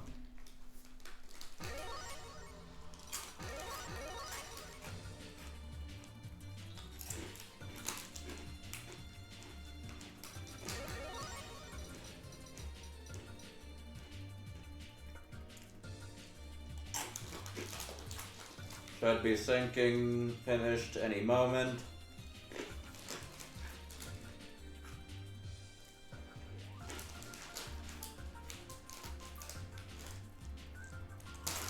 Let us begin.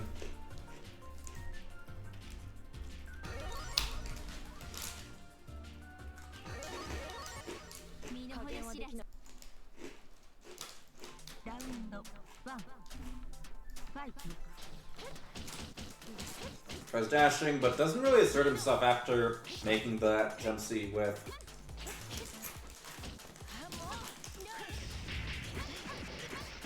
Okay, we bait the crouch check. That is also useful information now.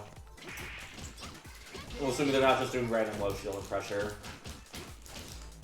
But that did give us some valuable information on how Seichan interacts with Strike Throw, how they prefer to defend against it, and so on. I looked away for a second and saw a spot dodge from the person that seemed to be on the offensive. What was going on there?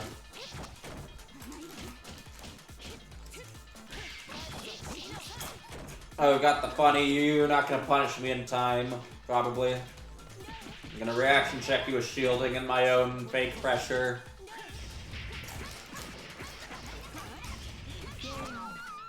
But we drop into Necro Tech. Seichan drawing some blood. Some tomato sauce.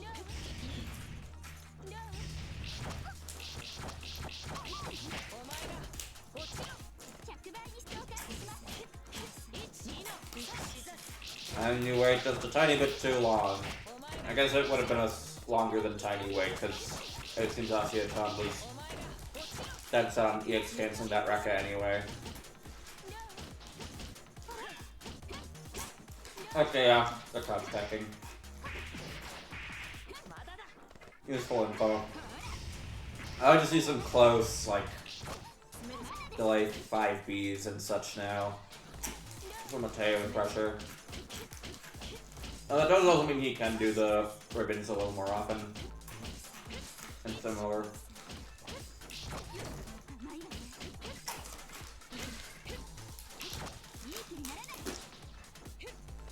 Okay, I am fucking nice.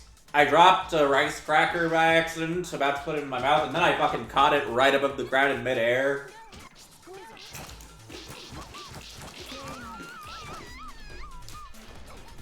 I'm fucking cool.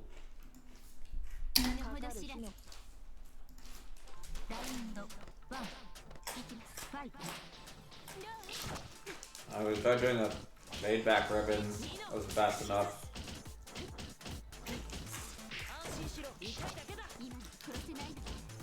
God and his archangels are not letting Mateo get the ribbon counter hit. Oh no.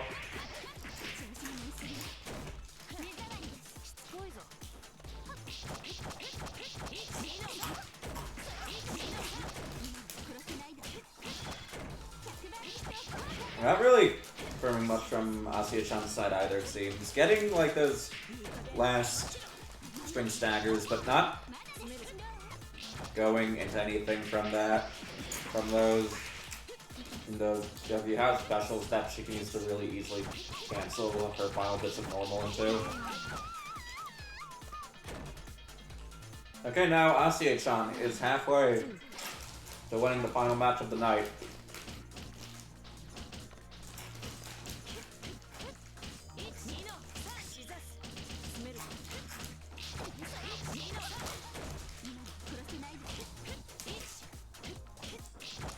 And they'll continue the pressure. Mateo just vibing on wake up. Not sure if I agree with that when you're down around. And then ground teching at the end of an air techable ender. OTG, yep. Can this kill with a double meter dump? Oh, it doesn't matter. You could have called an Oki route. Mateo's just not checking after Glass Moon Ender. That's death. Wait, no, you went for knockdown route for some reason. Now it's death. Ase-chan up another game. Ase-chan effectively secure. Why are you air throwing there? Effectively securing minimum 5th place at Outplayed.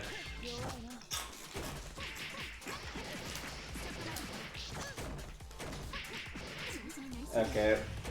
Mateo, if you're doing the thing where you watch the stream, as you always do, and we're trying to do that 5P as a throw fade, I'm sorry, I guess. I did not foresee the random-ass mid-pressure stand shield.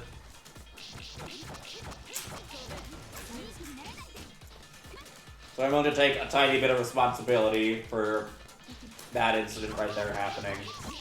Trying to catch the landing with those dash 2Cs, not quite getting them. Fishing a little aggressively. We are taking to the ground on air techable moves a lot.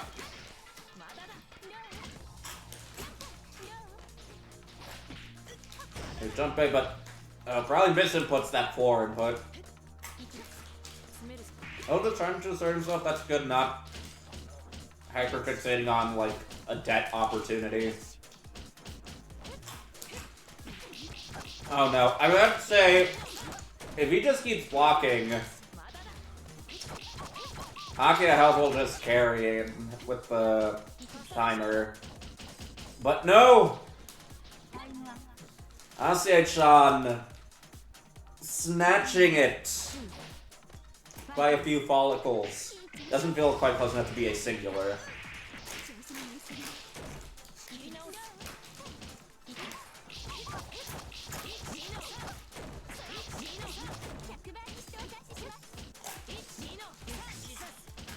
Which is D. Keep ourselves plus. Ase-chan on match point. Looking to secure that 4th place at Outplayed.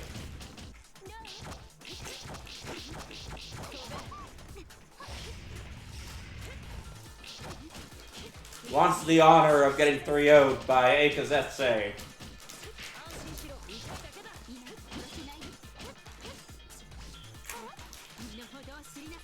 Why, Mateo, please?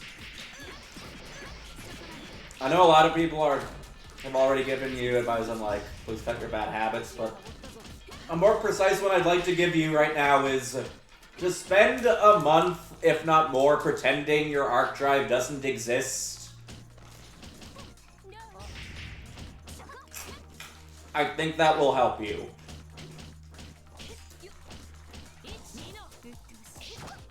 And that's life lead lost. And that's life lead regained!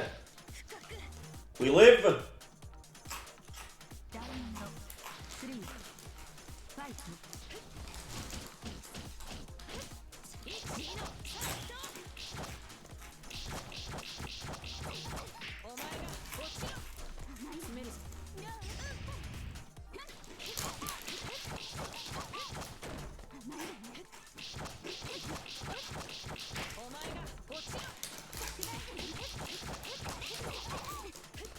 But things are looking increasingly favorable for Ase-chan again. We're in Heat 2. We're nearing our own max.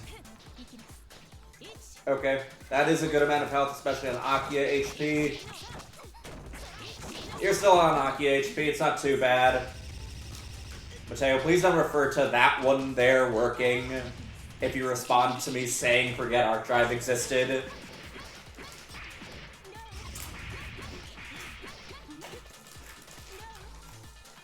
That could have been a punish on that pillar with Scary. They're still alive. It's his turn. That was an awful rising option. Confirmed though. Shipping too.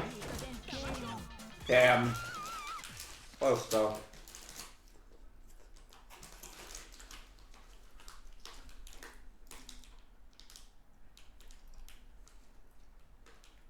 Alright, that that is the final set of the night for Europe, at least. Pretty fun open lobby overall, though. Nice to see so many people coming in. I look forward to running an even longer one next time. Well, I'll give everyone more sets, even if this many people show up again. But for now, I'm gonna rest for a bit until I have to run one of these for NA in about 2 hours. And look forward to the proper tournament next week. Same day and time as today. Let me just link that before we head off. Oh my god, I have to find it first. There we go. Yeah. Proper Melty tournament next week at 5 p.m. again. Link is in the Twitch chat. I think I'll see who I can raid. But yeah, that's all for tonight. Thank you all for watching. Thank you all for playing. And we'll see you all next time on Melty Blood Community Server Z-ness.